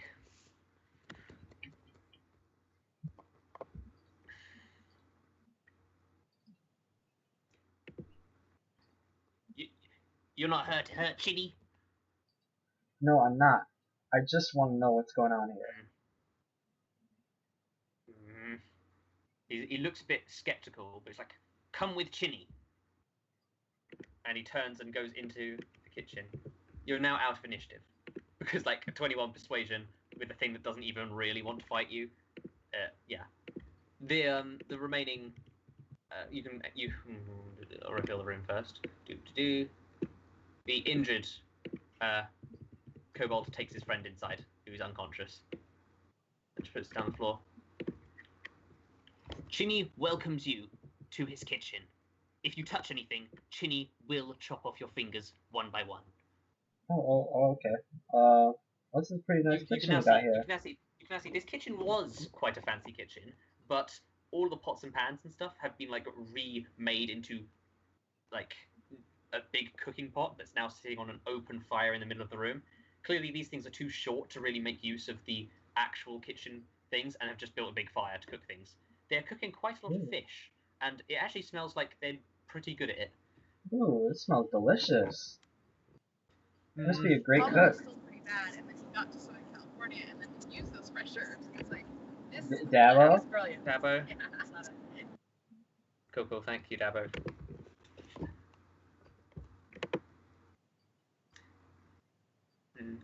So, Chinny allows you to taste some fish. alright, thanks. You taste it? So, It's actually really delicious. oh It my might even be better than some of the gods' foods.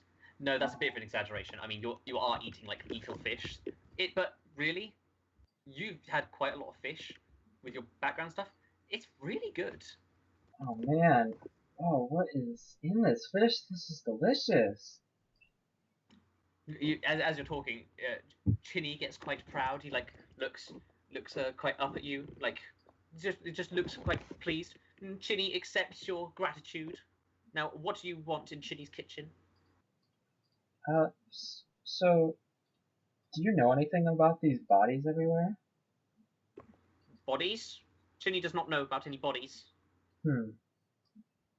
Well, do you at least know about the painting outside? Chinny knows a bit about the painting. Pretty painting. Do you know anything else? Not much.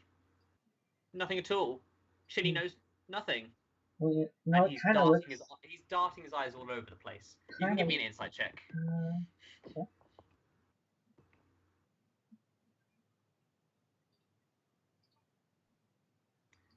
Yes, this thing most definitely knows something about the painting that he's not telling you. Are you sure?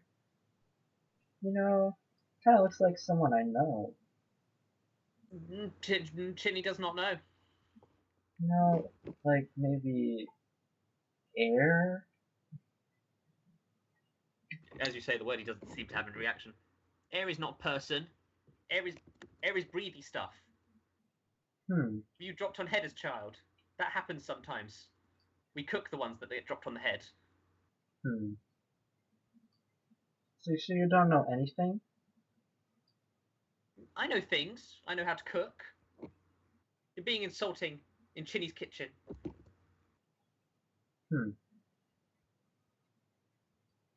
Well, I mean, I guess if you don't know anything, then I guess there's no real point of me being here anymore. Good. You leave. But because you helped the kobold, I'll give you advice. Stay out of the study. Mean Man's in study. Mean Man makes us cook for us. Where's the study?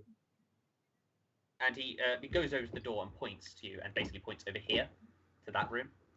That room? Mean Man is there. Doesn't like intruders. Probably kill you. Wait, which one? This room here.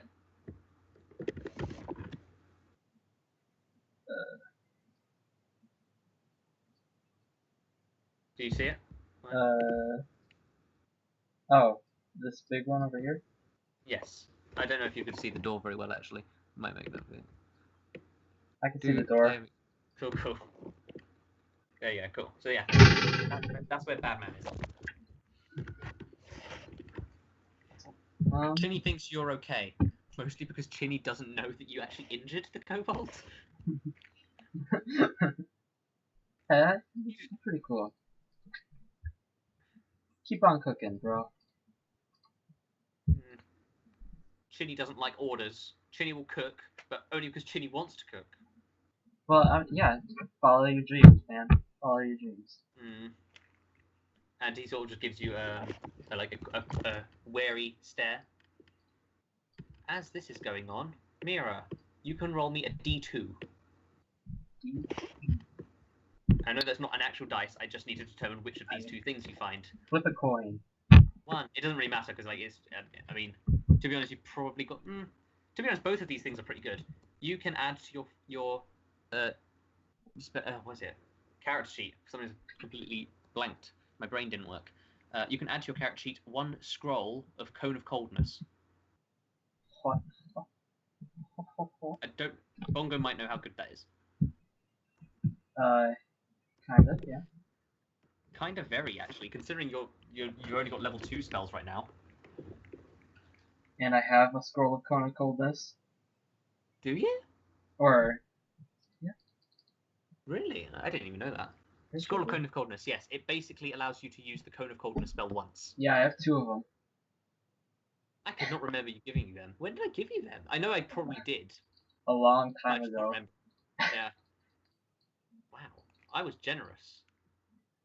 Granted, the other scroll you could have gotten was a scroll of Greater Restoration, which probably would be more useful considering you don't have a healer. And if any of you get petrified or fight Clay Golem, you're kind of fucked because they permanently lower your maximum Wait, speed. is petrified the same as being frightened, or is it different? No.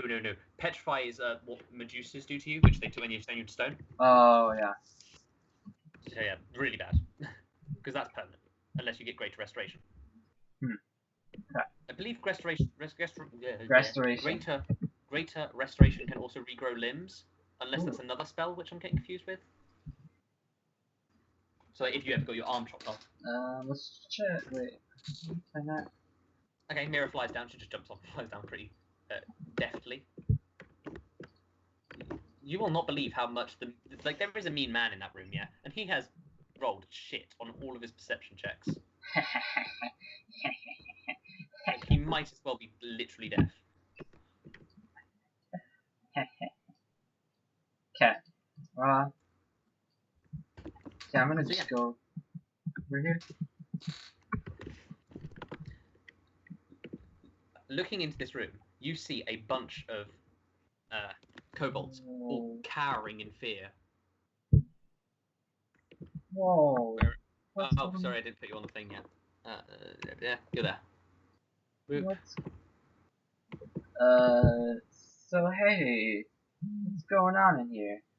No, we don't want to die. What? I'm not here to kill you. One of them grabs a spork that's lying around. Is like, I'm not afraid to use this. Yeah. Mera can have the food if she wants. The kobold looks at you strangely and is like, I will defend this kitchen with my life. Basically picking up his kitchen knife again, but you managed to talk him down. Calmly. This guy's he's Chinny? Chinny. Chinny. Chinny allows you to eat some of the food. Mera just stands in the fire.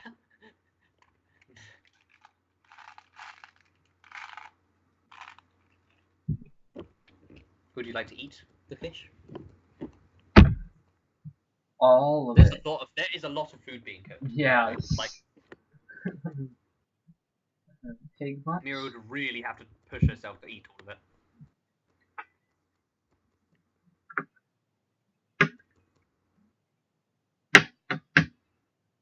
Well, we're a god, so if anything, it's probably best to underestimate a god who turned into a human. Well, humanish. You can try if you want. You can try to eat it all. Go ahead, if you dare. Yeah, you can. Ginny allows you to take some food with you. You look like you need it. You look thin. Too thin. Not enough meat on bones. Meat on the bone.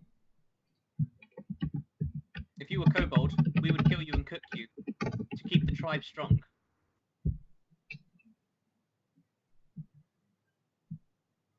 Meat on the bone.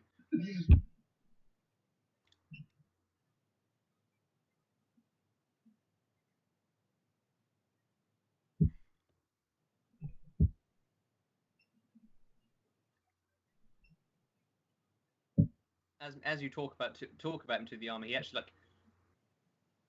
me no like armor. Chinny thinks armor's stupid. Mean man has armor.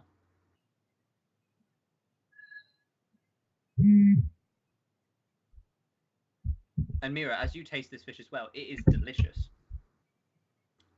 Chinny is an expert cook.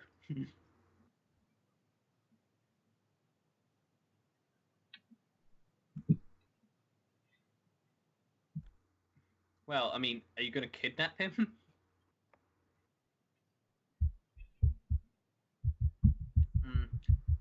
Chinny don't trust you. Chinny don't like Bad Man. Bad Man wouldn't let Chinny leave. Plus, Chinny can't swim very good.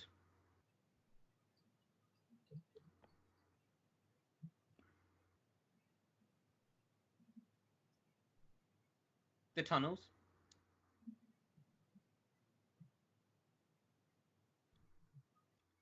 Chinny lived underground back before rain. When rain came, we moved here. Big bubble protects us. The pretty stone protects us.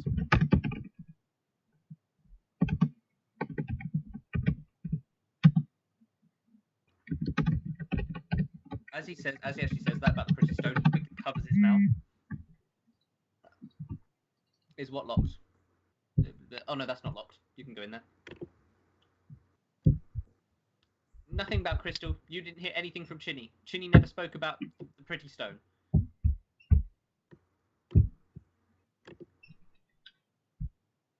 Yeah. What are you going to say to the at least a foot shorter than you? Oh yeah, Very you got some really good cooking skills. kobold with a sock on his head. You need to pick what to say.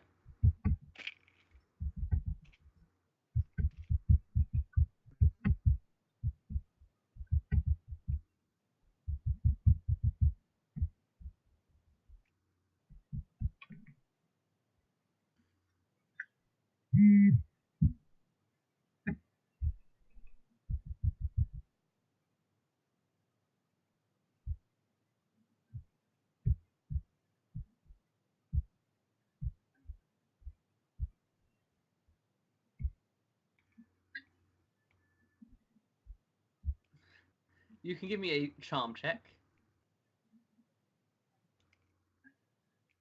It's good to see you using charm, considering it's like you're like probably the out of everyone's skills, it's the one that has yours is the one that has the most plus to it, I believe. So yeah, 14. With that, he's like, fine. Chinny will tell you about Pretty Stone, but keep it secret. If Bad Man finds out about Pretty Stone, it would be bad.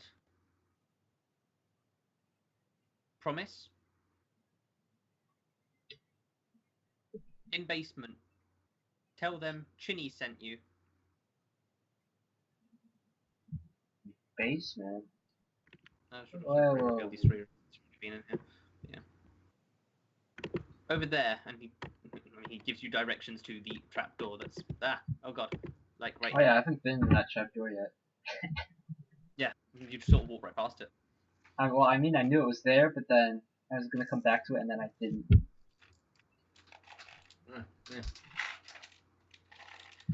Okay. Seeing me trying to eat Tic Tacs is kind of yeah. You go down into le basement. I know it looks like the same thing. It's not there, okay? And this is not like correct laterally. It's just it saves space to do it on multiple pages, so I'm gonna hide that. Boop, boop. And you find yourself going down here. As you step down into the basement, you see several more kobolds, who, once again, look completely terrified by you. One of the kobolds is even wearing armor and has a small dagger that he is wielding like a sword. I mean, they're not that small, but they're wielding it like a very short sword.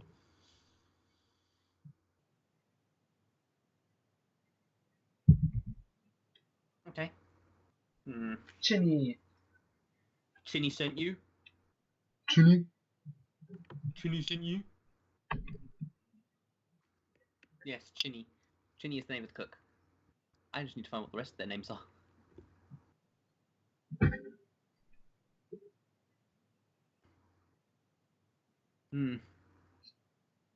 Okay. Itchy trusts Chinny. Itchy. You can see this Itchy. You can see this female kobold. Itchy take you to Pretty Stone, Wait, but no touching. Female? Yeah, female. It has a very masculine voice, yes. I just need to find what the other names are of the things. Ah, there they are. Cool. So Itchy steps aside and shows you that this barrel that she was in front of is actually like a crawl space, which you think you could just about squeeze through. In fact, if you want to try and go through it, give me an acrobatics check, because it's meant for kobolds, and you're wearing some pretty big armor.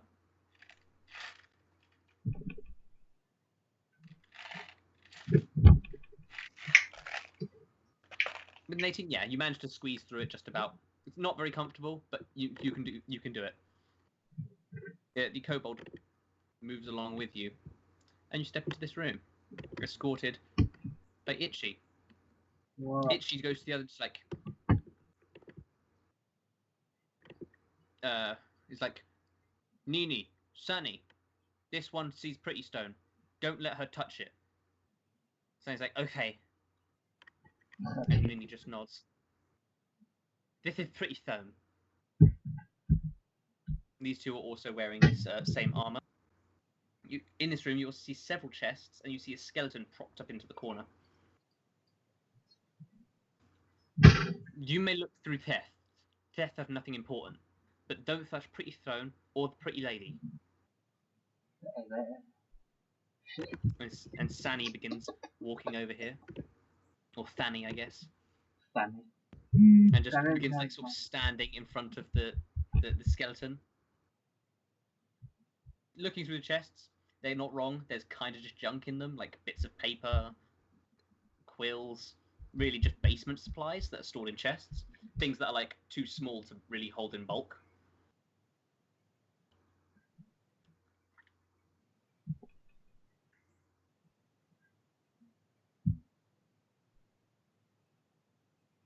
It's Pretty Lady.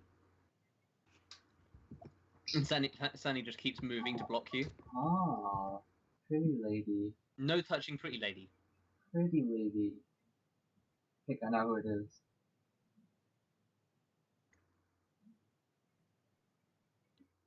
Because not allowed.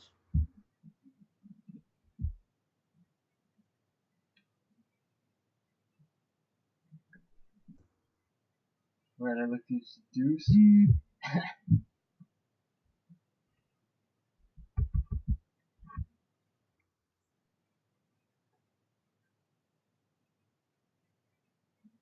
Pretty Stone keeps her safe. Keeps water away. Nothing happens when I touch it, but don't want you touching it. Don't want you breaking it. It keeps us safe. Without it, we'd drown.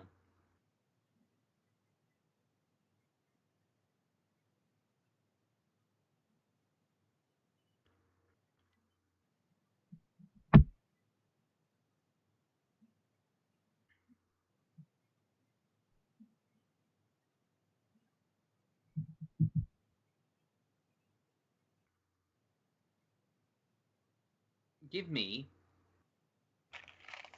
a deception check. Fucking hell. So yeah, give me a deception check.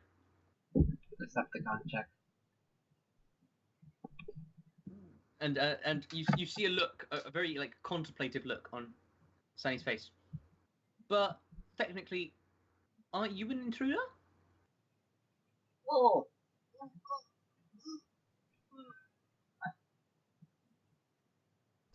Chinny wouldn't ask for help. No, Chinny wouldn't ask for help. Chinny strong. Chinny defends Chichin evilly.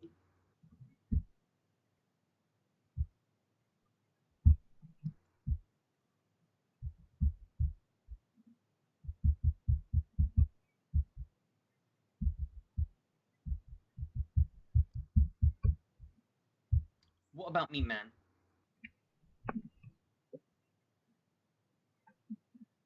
Mean Man is stupid. No. And scary.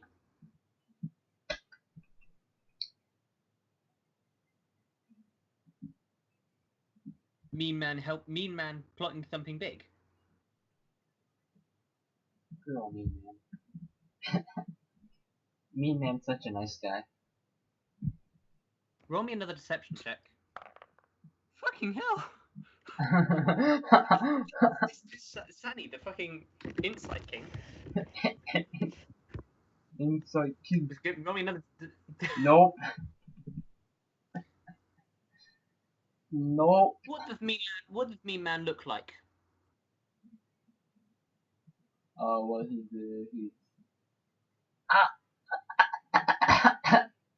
Mean Man killed my mum when we first got here. Oh. It was very sad. Then we ate her. So, what does Mean Man look like? And you can see he's like gesturing to the other two kobolds who sort of get a bit suspicious, and they sort of like pick up their weapons. Good freaking job, Mera. Good freaking job. A test. Roll me a deception check. Oh my gosh. Okay, didn't roll like super amazing insight this time. You need to roll me a deception check though to see if he buys this was actually a test. Decepticon chest. Yes, he seems to believe you. A test. Ah, I see. Smart. And I passed. Did I pass? Nope, it failed. F minus.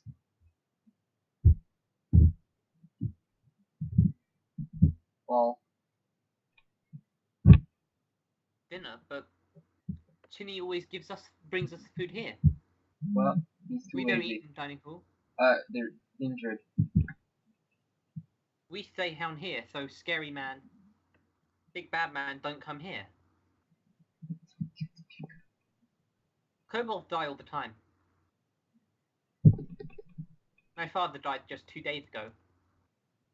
Killed by Big Bad Man.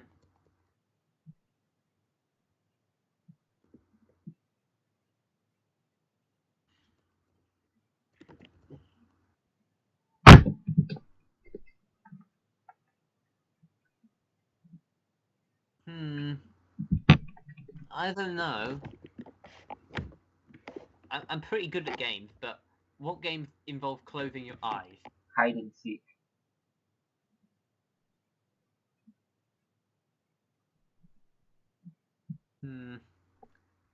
But you're big. Big armor, clanky. You wouldn't be very good at hiding. I know. How about you close your eyes and I'll go hiding? Yeah, that's a good idea actually.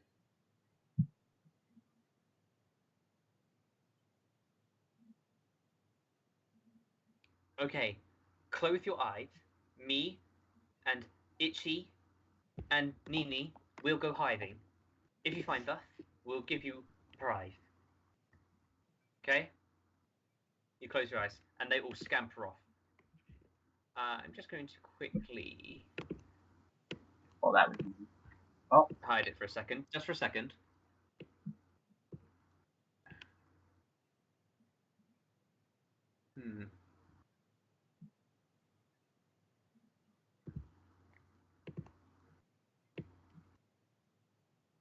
Okay.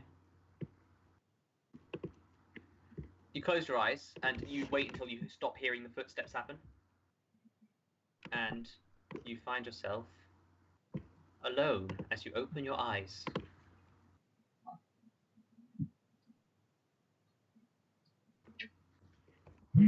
Playing hide and seek with kobolds is certainly not what I had prepared. That's what I love about this more open, less linear thing, is you do stuff that I do not expect.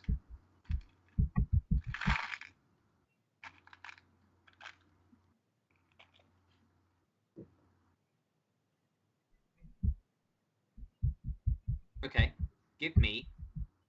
Wait, I'm just trying to think of 3 checks you can make. Give me perception, investigation, and medicine. Those 3. Okay, perception. Ooh, nope. luck. I think that's your second luck of the day. By the way, guys, make sure you do mark off stuff like luck when you use it. Just Yeah, I so do. we remember in case you don't rest. Okay, that's your investigation and nature. No, nature. Medicine. Don't know why I said nature. Okay. Medicine. This thing was stabbed in the heart and bled out. From what Roscoe told you, this is how other people have died. Seems like they've all died in a very similar way. With the investigation check, you find a note in a pocket of this woman. You also note that she's got glasses on and has blonde hair. I just need to find exactly where the thing is.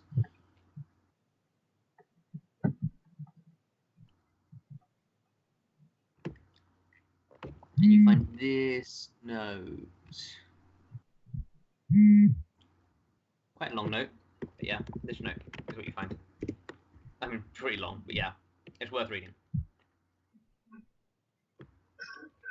Okay.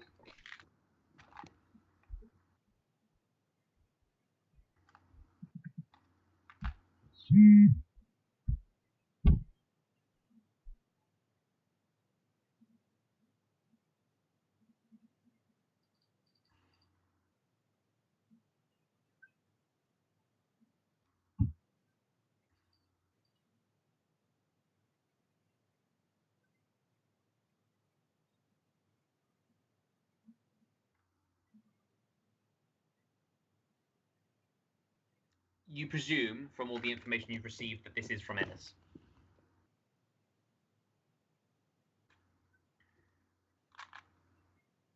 And that this corpse in front of you is, in fact, Ellis Gray. Again, if you need information about the family tree, just ask.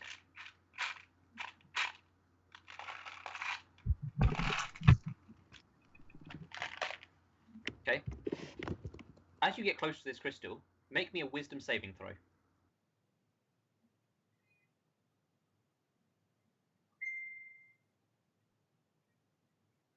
Okay, natural 20. You feel a horrible sense of almost guilt as you're close to this thing. It feels horribly wrong that you're near this thing, and you can't explain why. It's like an irrational feeling that something about you is not supposed to be here. It would be like as a woman walking into an all-male locker room. It's just a very extreme sense of not supposed to be here. Yeah, you know what I mean, though. It's a very... you know what I mean, though. Caught speeding, caught breaking the law. Very, like, in trouble feeling. But you managed to shake it off. And with that natural 20, you think it has something to do with your background as a god. Now make me an intelligence check.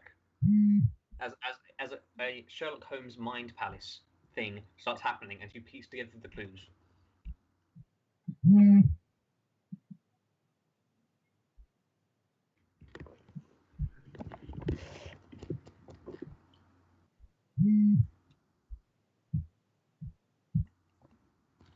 Thinking about this, the kobolds did mention that this thing was keeping the water away, and from what you do know about the water is that it was the metaphorical blood of a god. So it's quite logical to assume that the reason the water is being held away is because this thing repels celestial beings, and the reason that you can still enter it is because you're not really a celestial being anymore. Which also could explain why Air couldn't go down here herself, because she is a goddess.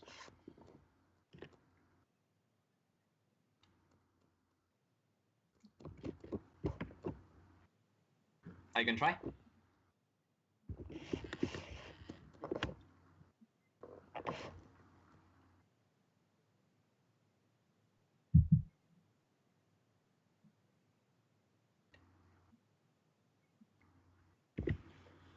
Well, while you decide, why not I go to Roscoe and see what he's doing?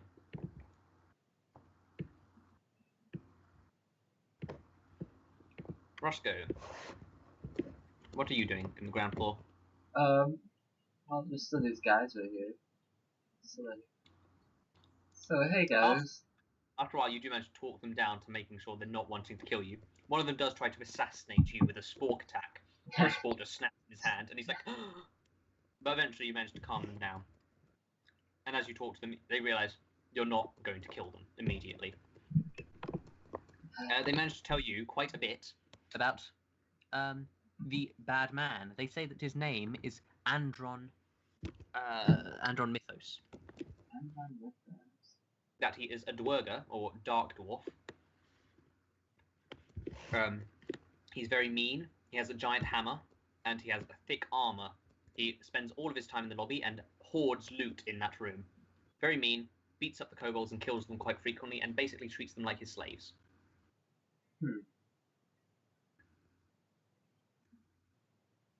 That's basically what you get. Do you want to do anything in particular? Ask any questions? So how long have you guys been here? Not long. 2 years, 2 human years. 2 years.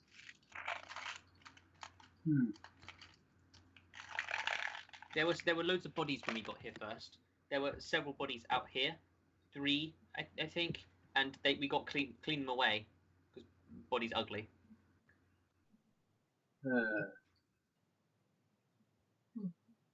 So do you know anything about Lady Grey? Lady Grey, see things like that around, but not really know what it means. It's people who used to be here. More of the upper floor stuff there, but upper floor scary. There's ghosts there.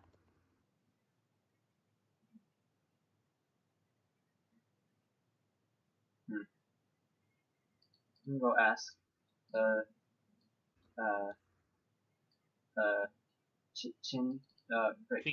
Chinny, yeah, about Lady Grey as well. Pardon? Can I ask him about Lady Grey as well? Yeah, he basically says the same thing. It's like he sees the name around the house written on stuff that doesn't really know much else.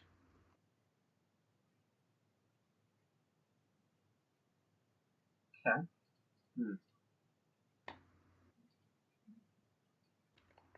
Anything else you want to do in particular? Nah. Okay, we'll go back to Mera then. Mera, in the basement. Have you decided on what you want to do?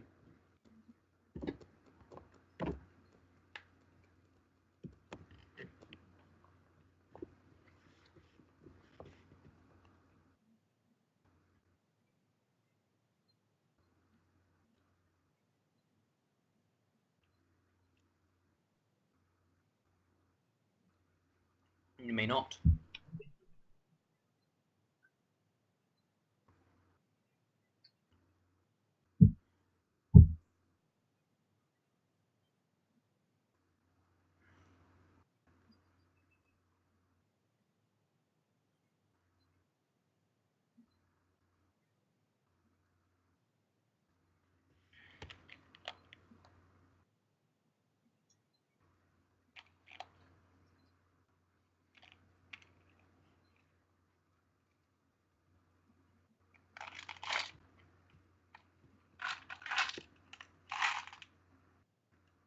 I should really stop eating these because they're so loud. Yeah. They're really, really distracting. I can really hear it. Well, you don't even know where Roscoe is really, and you'd be shouting around the house when you know there's also someone who's called the Bad Man in the house. Unless you have some other way of communicating with Roscoe. Unless you wrote down that way of communicating and have remembered it, because you do definitely take notes, don't you?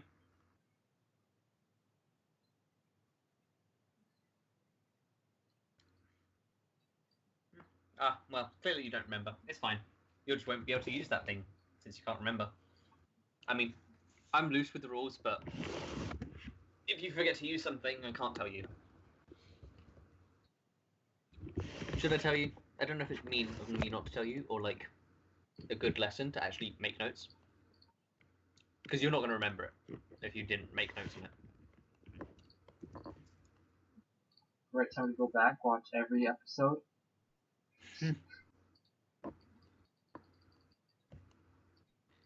Look through every journal. Oh God. No, I really don't think you'd remember it. This is something I said once, and I know you've all heard. Because you're like, oh, that's interesting, whatever. And Regardless, it doesn't matter. What is Mera doing to this orb? Since clearly she doesn't remember. In fact, give me an intelligence check to see if Mera remembers, even though Line doesn't remember. I think that's a fair way of doing it. If you forget something.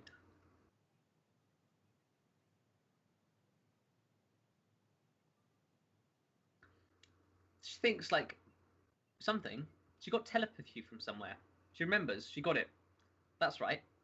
When Air gave her the bubbles over their heads, that bubble spell also gave her telepathic communication up to 60 feet away for the 24 hours. It's been like probably like 6 hours or something, so you've got like 18 hours left in it.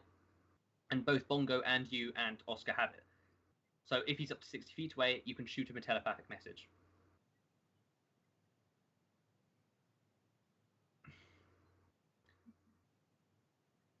You hear in your head as you're talking to these things the voice of Mera. Rascal, should I destroy the crystal? You have literally no idea what she's talking about because you haven't even seen this orb. You know nothing about the celestial powers of it or whatever. Okay, you tell him everything.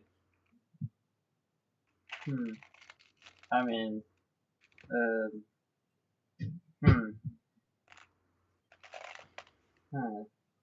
How big is this? About like, what is it? It is pretty big. You could move it, but you wouldn't be able to get it out of the room. It's too big to get out of the room. Like, to be a bit more descriptive of its shape and its size, this is more of a ball of energy than a crystal. But it does seem to be solid. Like, it's a bit strange to explain, but it seems like it was made from magic, but it definitely has a corporeal form. You can destroy it. But yeah, it seems to have been constructed in this room.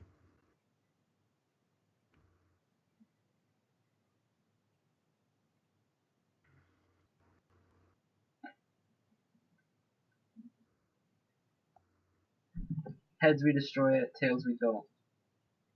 So are you doing that, rolling a d2?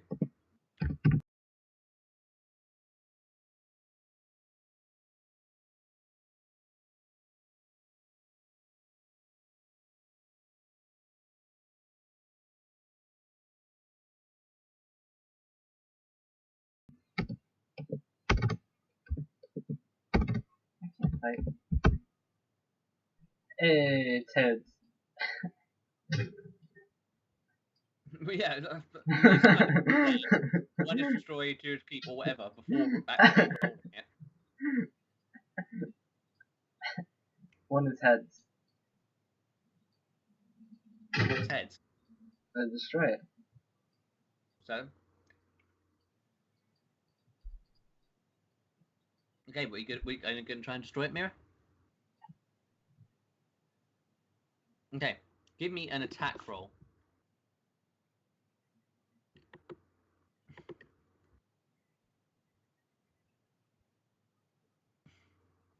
Saving thing means short time. Wow. Maybe savings in case surprise she died using her body anymore. Kobolds. Hashtag not all kobolds. Hashtag that. Trending on Twitter. Because it totally will with our fan base, won't it? Yeah. You're currently pinned to the ground by this thing, so you'd have to literally push it off of you. Maintain the pin. And just keep you pinned down still. Like that? And she begins shaking you quite violently, and she's actually force. Like, she's definitely got some strength behind her. This kobold.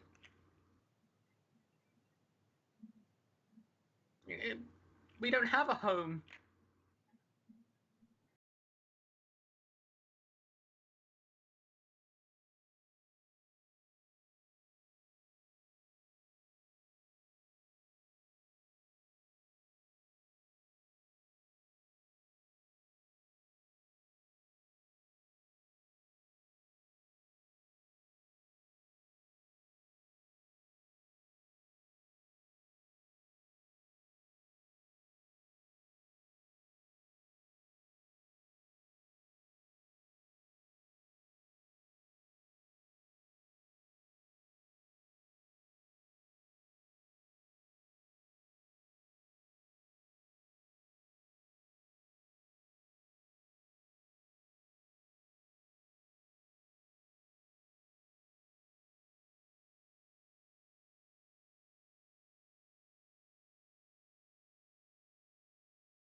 when we were at our old home, most of our people got eaten by the scary creatures, the giant worms. Mr. Badman isn't nice, but this is a better home for us than back there. There, about 50% of us would be eaten every day. Now, only it's like 40%, so it's like a pretty big improvement. If you do this, we all die. Then we can't have kids, and then they can't our kids can't watch us eat each other in front of them. They won't learn our ways.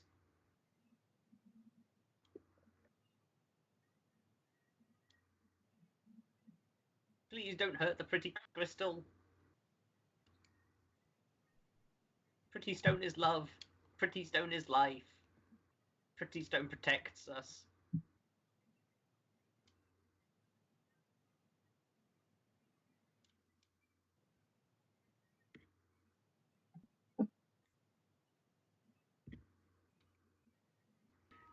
Because the size difference between the quite leave and quite small creature and Mera with her massive clunky armor is quite big. But to actually, if you help kill Badman, I heard, and she gets off of you now. I heard Chinny knows that there are things in a big box room, vault, upstairs. Creepy armor men that are possessed by ghosts. They protect good gear. This is what Itchy knows. Itchy knows this from...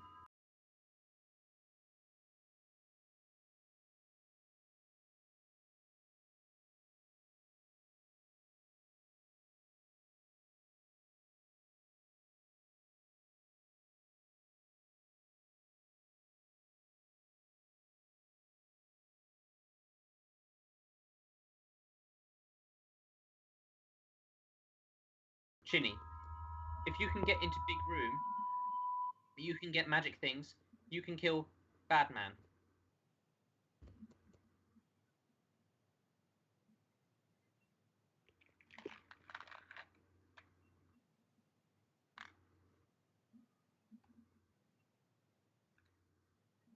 Wait, no, don't leave yet. We need to solidify the contract. She walks up to you and stabs you in the gut with the knife. Quite painful, but it doesn't do much damage. Does 2 points of damage to you. There, now you stab me.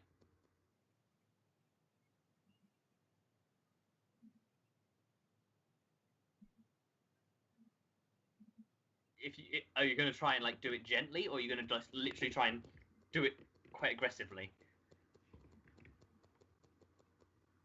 No, it's up to you. What do you want to do? Okay.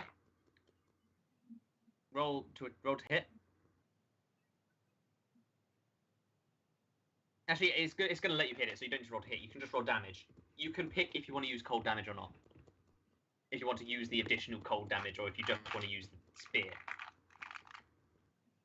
Okay, using just the spear. You hit it quite hard, knocking her completely over. Just like, good.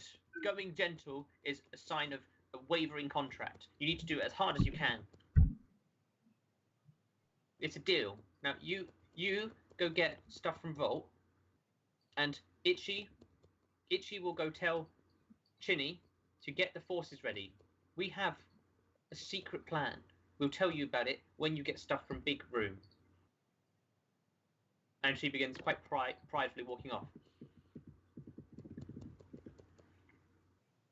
So yeah, she walks off and appears to join the rest of the kobolds. What are you going to do?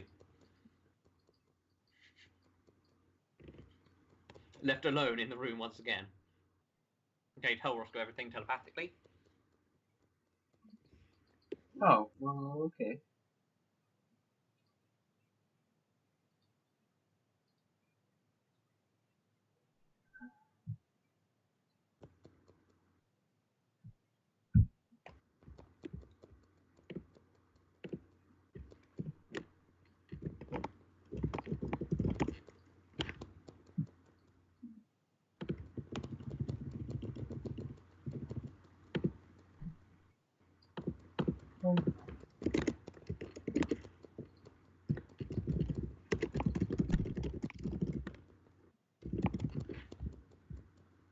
Okay, as you actually go up the stairs, you do see the one of the other armored kobolds holding in one of the bowers, going, "She won't find me here."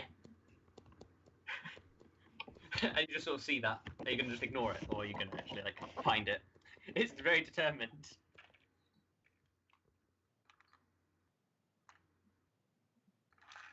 So what are you doing?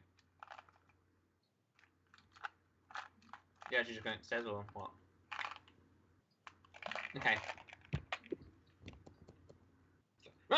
Oh, you found me. You're pretty Oh, good at man. this seat stuff. Oh, And no. so yeah, you head upstairs and rejoin the main group. You can now see the armored two of the armored kobolds have made their way up and are joining Chinny in the kitchen, talking to him. Mr. Man, you go with Flying Lady, and go get stuff from Big Vault Room. Then we do our plan to kill Badman. I shall do the puzzle of the cooking to make a secret entrance. So yeah, what is everyone doing?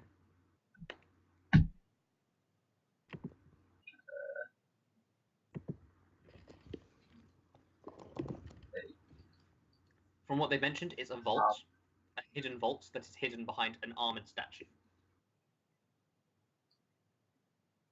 on the first floor. So I'll just show you the first floor. Since, yeah.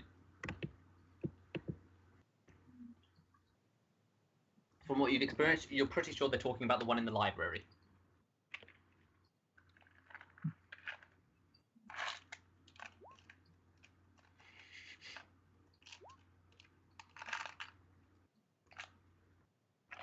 So, session's almost over, but you have time to quickly try and solve the riddle.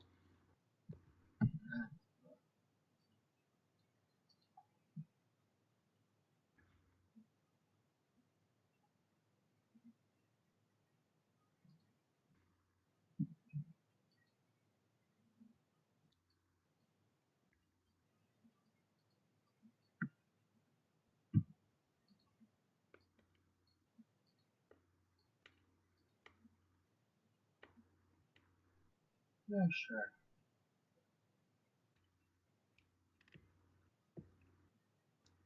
You're going to try and break the statue.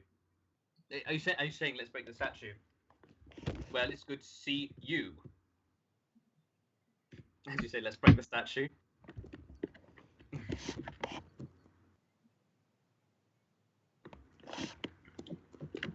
I cannot do that, sir.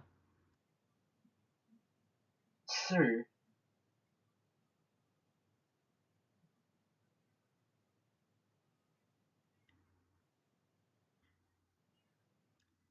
I can take a hit.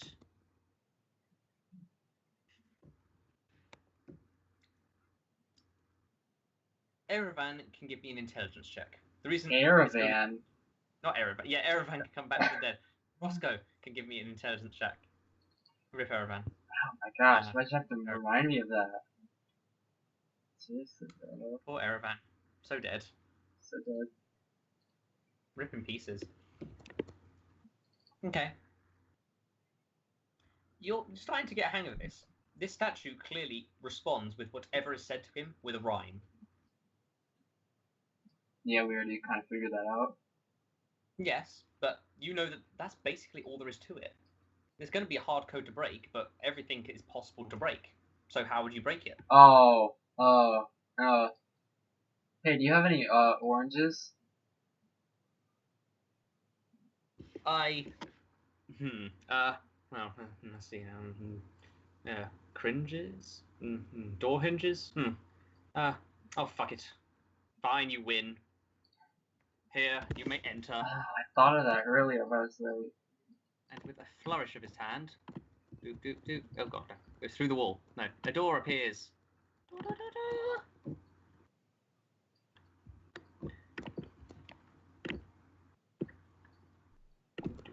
I just need to quickly check something. Yes. Heading through the door, it's almost more like a magical portal as opposed to a door. And you feel your body getting quite painfully whisked away. I'm assuming you're both stepping through it, right? Yeah. Otherwise, it's describing being whisked away. And like, I didn't actually ask if anyone was going through it. And find yourself in a room. A small room. A very beautiful room, actually, which has 5 items sitting atop pedestals.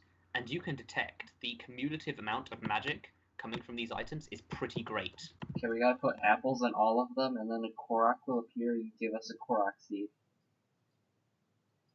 No. There's 5 magical items on them. Would you like to get descriptions of said magical items? Yes. Let me find. The thing is quite high to the top. Alright, Mera. Let's not tell the others about these magical items and keep them all to ourselves. This is the moment I've been waiting for. So, in this room, you do see one thing that takes your interest before the magical items. Just as you're looking, generally having a look around for traps and stuff, you see that there's this almost like kind of like a plaque saying "Ironic magical magic item collection." Ironic. Oh, no. Ironic magic item collection. Yes.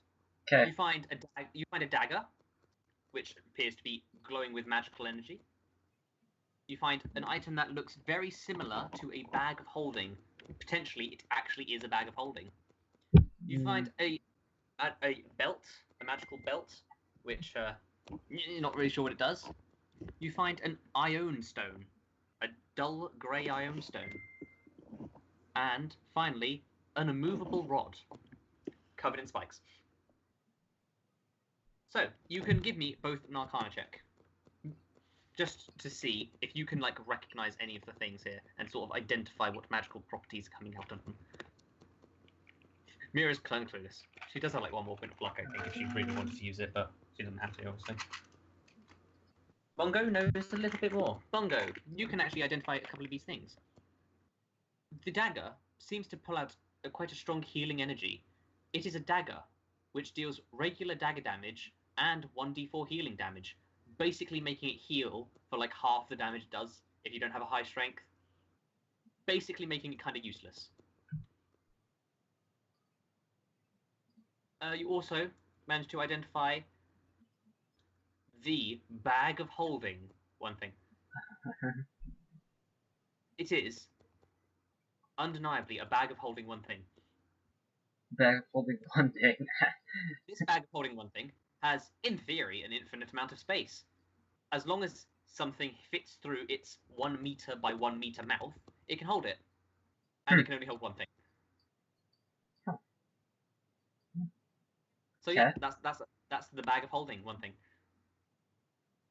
Okay, can I check the aside other? Aside from that, there is this belt, which you're not really sure exactly what it does. A dull grey ironstone, which you recognise as a stone that used to be pale lavender. This kind of stone is exceedingly rare and would cost 20,000 gold. However, all of its uses have already been used up, so it's basically useless. And I'll finally, take it anyways. The immovable rod, which is covered in spikes. Do you know what the immovable rod is? What? Do you know what the immovable rod is? What is it?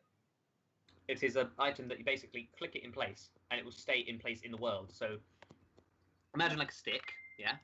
And the stick has a button on the end of it. You press the button, it freezes in place wherever it is in the world, as if it was like glued to the air. You can use, if you had 2 of them, you can sort of use it as ladder rungs and just climb without anything to climb off of. And you can sort of use it to do some cool tricks, like stick it in midair, use it as a platform. Loads of cool tricks with it. Since it has But spikes on it. this one's covered in spikes. It's called a punky immovable rod. Okay, can I have that thing that like was like lavender but isn't? Yeah. Okay. So what are you guys taking? You can take it all if you really want to, but I mean, who's taking what? I kind of want that and the dagger. You can have that to your inventory. Just that's how it's spelled. Oh, that's weird. Dull grey iron stone. Yeah. I don't even know how to pronounce that really.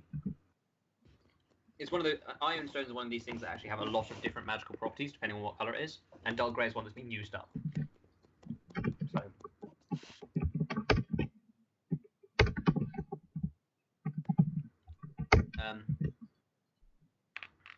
And I'll say I'm generous. Since I've already told you about 4 of the 5 items, I'll say that the other one is a belt of masculinity. Masculinity.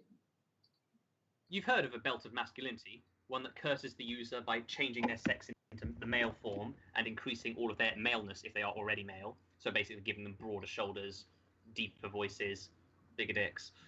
And then there's the belt of femininity, which does the opposite. It basically makes their breasts go bigger if they change their sex if they're male, makes their hair grow longer, makes them grow more feminine. This is a belt of masculinity. It will change the wearer's sex, but it will change it into the least sexed version of that sex. So you'll basically be an extremely manly woman or an extremely feminine man. Oh, and you can't take it off unless you get a remove curse spell. Alright, I'll take it. Oskar is not here. Okay. Mera Okay, you can take it. Okay, so is Mera taking the belt of masculinity? Okay. Well, can I have the dagger as well? Yeah, the dagger of healing. Which actually can be, I will tell you, can be very good against necrotic enemies. Because they actually take damage from healing stuff. So it does 1 damage. No, it's 1d. It's normal dagger damage, but it does 1d4 healing damage. Oh. In addition, as a magic, it's a magic item, magical weapon.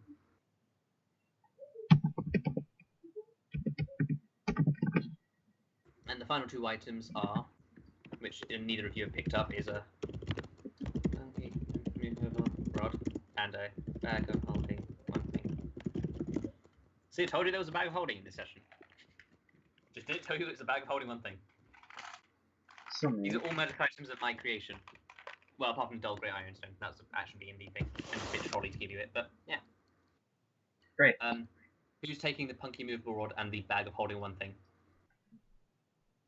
So I should also mention though, the one good thing about the bag of holding 1 thing is it makes whatever you're holding weightless. So you could basically take a 1 meter by 1 meter by 1 meter cube of metal, like a really heavy metal, with you. You know, so it's just very unlikely to have use. Yeah, it's one of those things that it has a use, but it's just very unlikely. It's one of the all of these things are useful in very very specific weird scenarios. And there you go. What do you think of? Well, this is where we're ending it. Because, yeah, that's a good halfway point, I think. Yeah, I'll take the What do you bag. think? Okay, you take the bag. Mera, do you want to take the rod?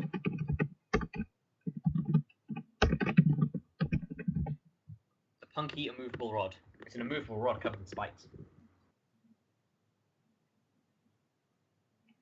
Yeah, you can just add it to your character sheet. So yeah, what did you guys think of the less linear sort of thing? Pretty good. Better or worse than usual, do you think? I don't really know. I like both. So. Yeah, I think I can see the plus sides and downsides of both. The downside of this one is it's kind of easy to get stuck, like with the thingy, with the rhyming one. It's called a punky immovable rod. Yes, punky immovable rod.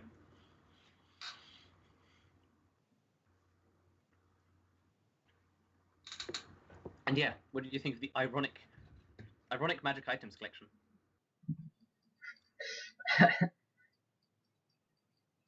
Great. I could have just put in 1 good magic item, but I think it's much better to have 5 really weird magic items.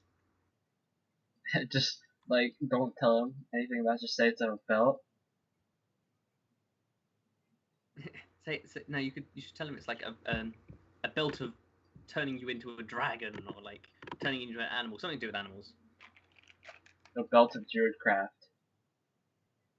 You get more wild shapes. That would be funny. Or like a belt of polymorph. By the way, polymorph, really good spell. I don't know if anyone can get it.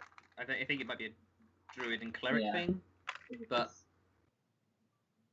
polymorph, one of the best spells. You know what it does? Does it change you into any creature like challenge rating? 3. One, I think. It's actually change an enemy into another creature, which has 1 health. You can turn it into a squirrel and then take the squirrel and throw it off a cliff. Isn't that a level 9 spell? I think so. No, I don't think it's level 9. No, that's mass polymorph probably, or something. Oh. But yeah, it basically gives them an extra health in the sense that they're turning into a squirrel, which is a new wild shape form, which has 1 health. So you're giving them a health. But if you throw it off a cliff, it doesn't matter. Or if you throw it into a grinder. There's a very specific reason you can't God Call. Can you tell me what that reason is? Because this is some kind of weird different world. No. No, Thunder's probably banging Tetra, but no, that's not the reason. We're Come underwater. on, I know you can do it. You paid attention, I hope, this time, to all the thick lore. Thick? Air. I don't know why I call it thick. Deep lore. That doesn't even sound right now. He's looking for Hemo. Yeah, he is looking for Hemo, but there's a specific reason why he cannot answer your God calls. And Mera should know exactly what it is. Yeah, Crystal. Gets rid of celestial beings. Gods can't come here. Oh. Good job, you remembered. That logic's going to be useful when you're trying to figure out stuff. Stuff.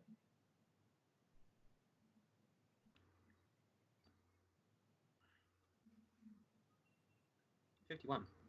I'll check what that is. I don't know where my desktop did this weird thing where it all just sort of like fucked up and rearranged everywhere. So I actually need to find the thing because everything's in a different place.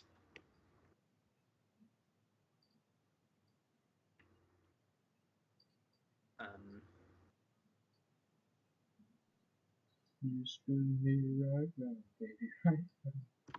So 51. I want to check what that is. I don't even know if I filled it out. I really need to finish filling out. That's a pretty cool one.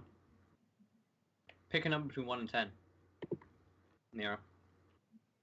See what? No, it's obviously not going to happen, but it'll be interesting to see what did happen.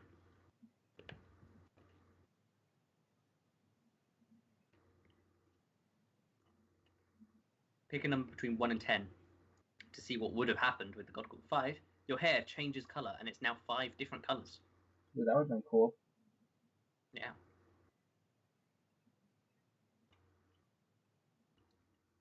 It would have been cool.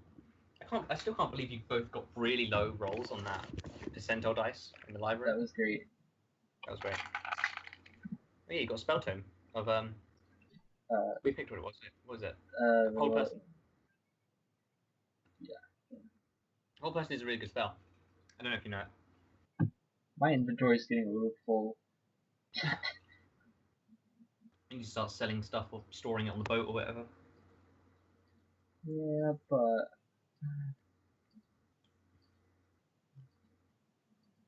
Oh, I should also mention, Dagger of Healing needs to be attuned to.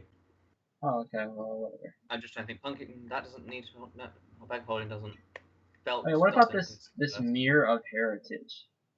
That is important. I have not forgotten about it. It's actually important to the Docker session. Okay.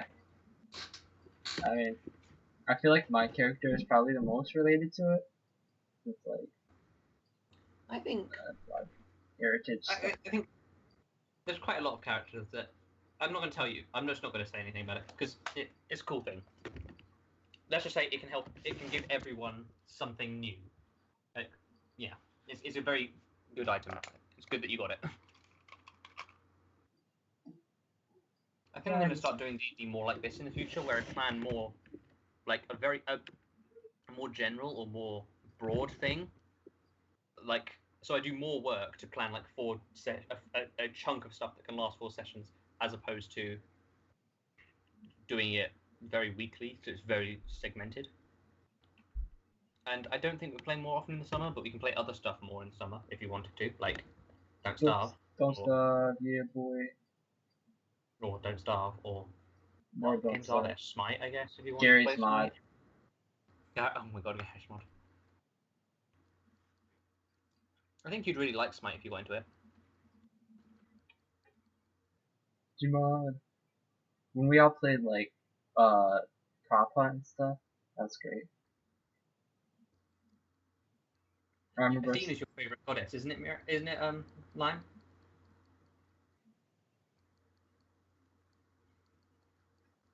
Yeah, I think you'd like playing her because she's kind of similar to Mera. She's a support, but support doesn't mean like a healer, like it does in League of Legends. The support is actually a total battle, so she's like running into every fight because they're tanky as hell. Yeah, she is a tank, but she does quite a lot of damage. Like for a tank, she does a surprising amount of damage. And she's got taunt.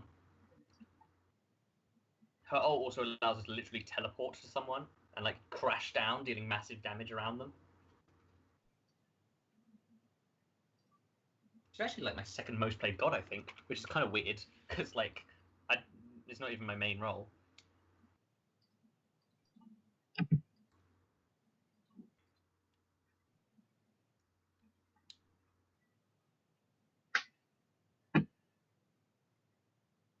I guess it doesn't have as much like lore or anything, and story is your kind of thing.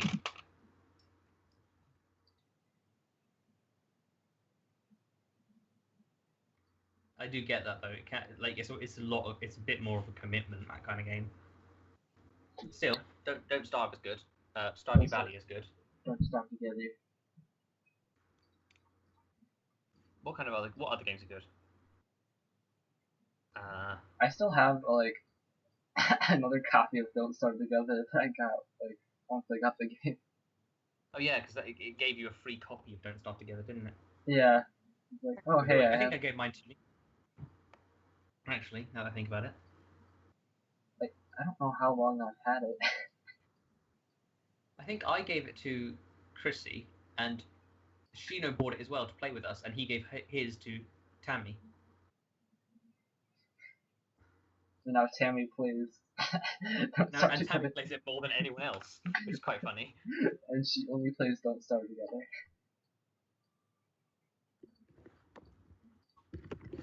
She did get really good at it, actually. Like I see, like I'll go on Steam and I'll just see her down there playing Don't Starve Together. Yeah. But Don't Starve Together is really good. I think Lime would like playing Wilfred. I obviously love playing Wilson and was so glad that I randomed.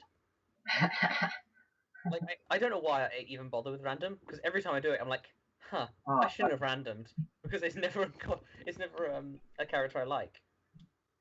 Or if you got in like that one character you hate, what's his face? Oh, Wolfgang. There's also the other one. Like, Wes? I know Wes is really bad, but I'd rather play Wes because Wes is actually interesting. I just don't like Wolfgang. He needs to eat. He's not like my playstyle. He needs to eat constantly. Oh, yeah. Gotta keep those muscles up. Yeah. That being said, I like how fast he is. But WX is faster, so when he's lightning bolted. I think my favorite character is Weber.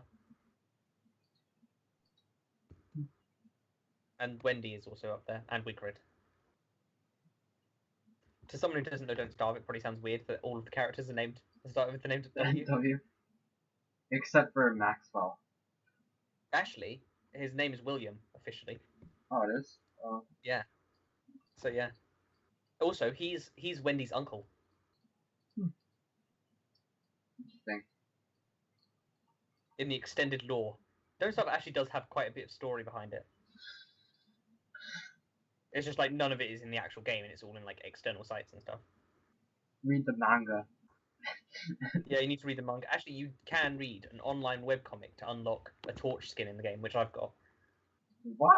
So yeah, read the manga. I think I showed you the torch skin, didn't I? Yeah, but I didn't know you could read the comic. You have to do a point and click sort of a point and click thing on a webcomic to unlock it. That sounds great. And you can unlock another thing. I don't remember what it is you unlock, but you can unlock another thing by doing with 2 people. You have to do this really elaborate puzzle series on like it starts off on a web page, and you need to find a secret code thing, then go in game and do something. It's trippy, and you need 2 people to do it. That sounds amazing. I want to do that. Should we do it? Dude, let's do it. I'm down. When do you want to do it? I don't really care. As long as it's not like, Hmm? like, I'm pretty much free. I'm just checking. I don't know how long it is. How about we do it? Do you want to do it tomorrow before D&D maybe?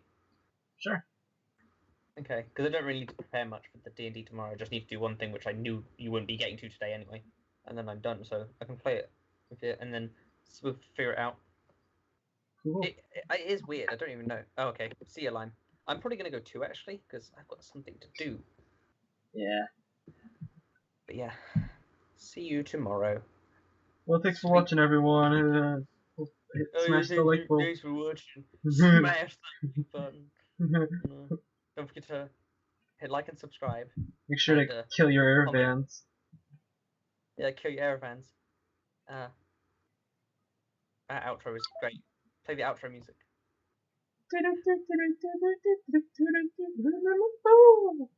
It sounded too similar to a Britney Spears song. Your channel's now been copyrighted. Oh, Copyright frick. claimed. You're now down Oh, because you hummed a song that sounded remotely like another song. oh, dang. Well, rest in peace. Channel over. Thanks for watching. Hope you guys have a good rest of the year. Yeah. Bye. And I hope you don't. Oh. Yeah. I'm gonna go now. So yeah.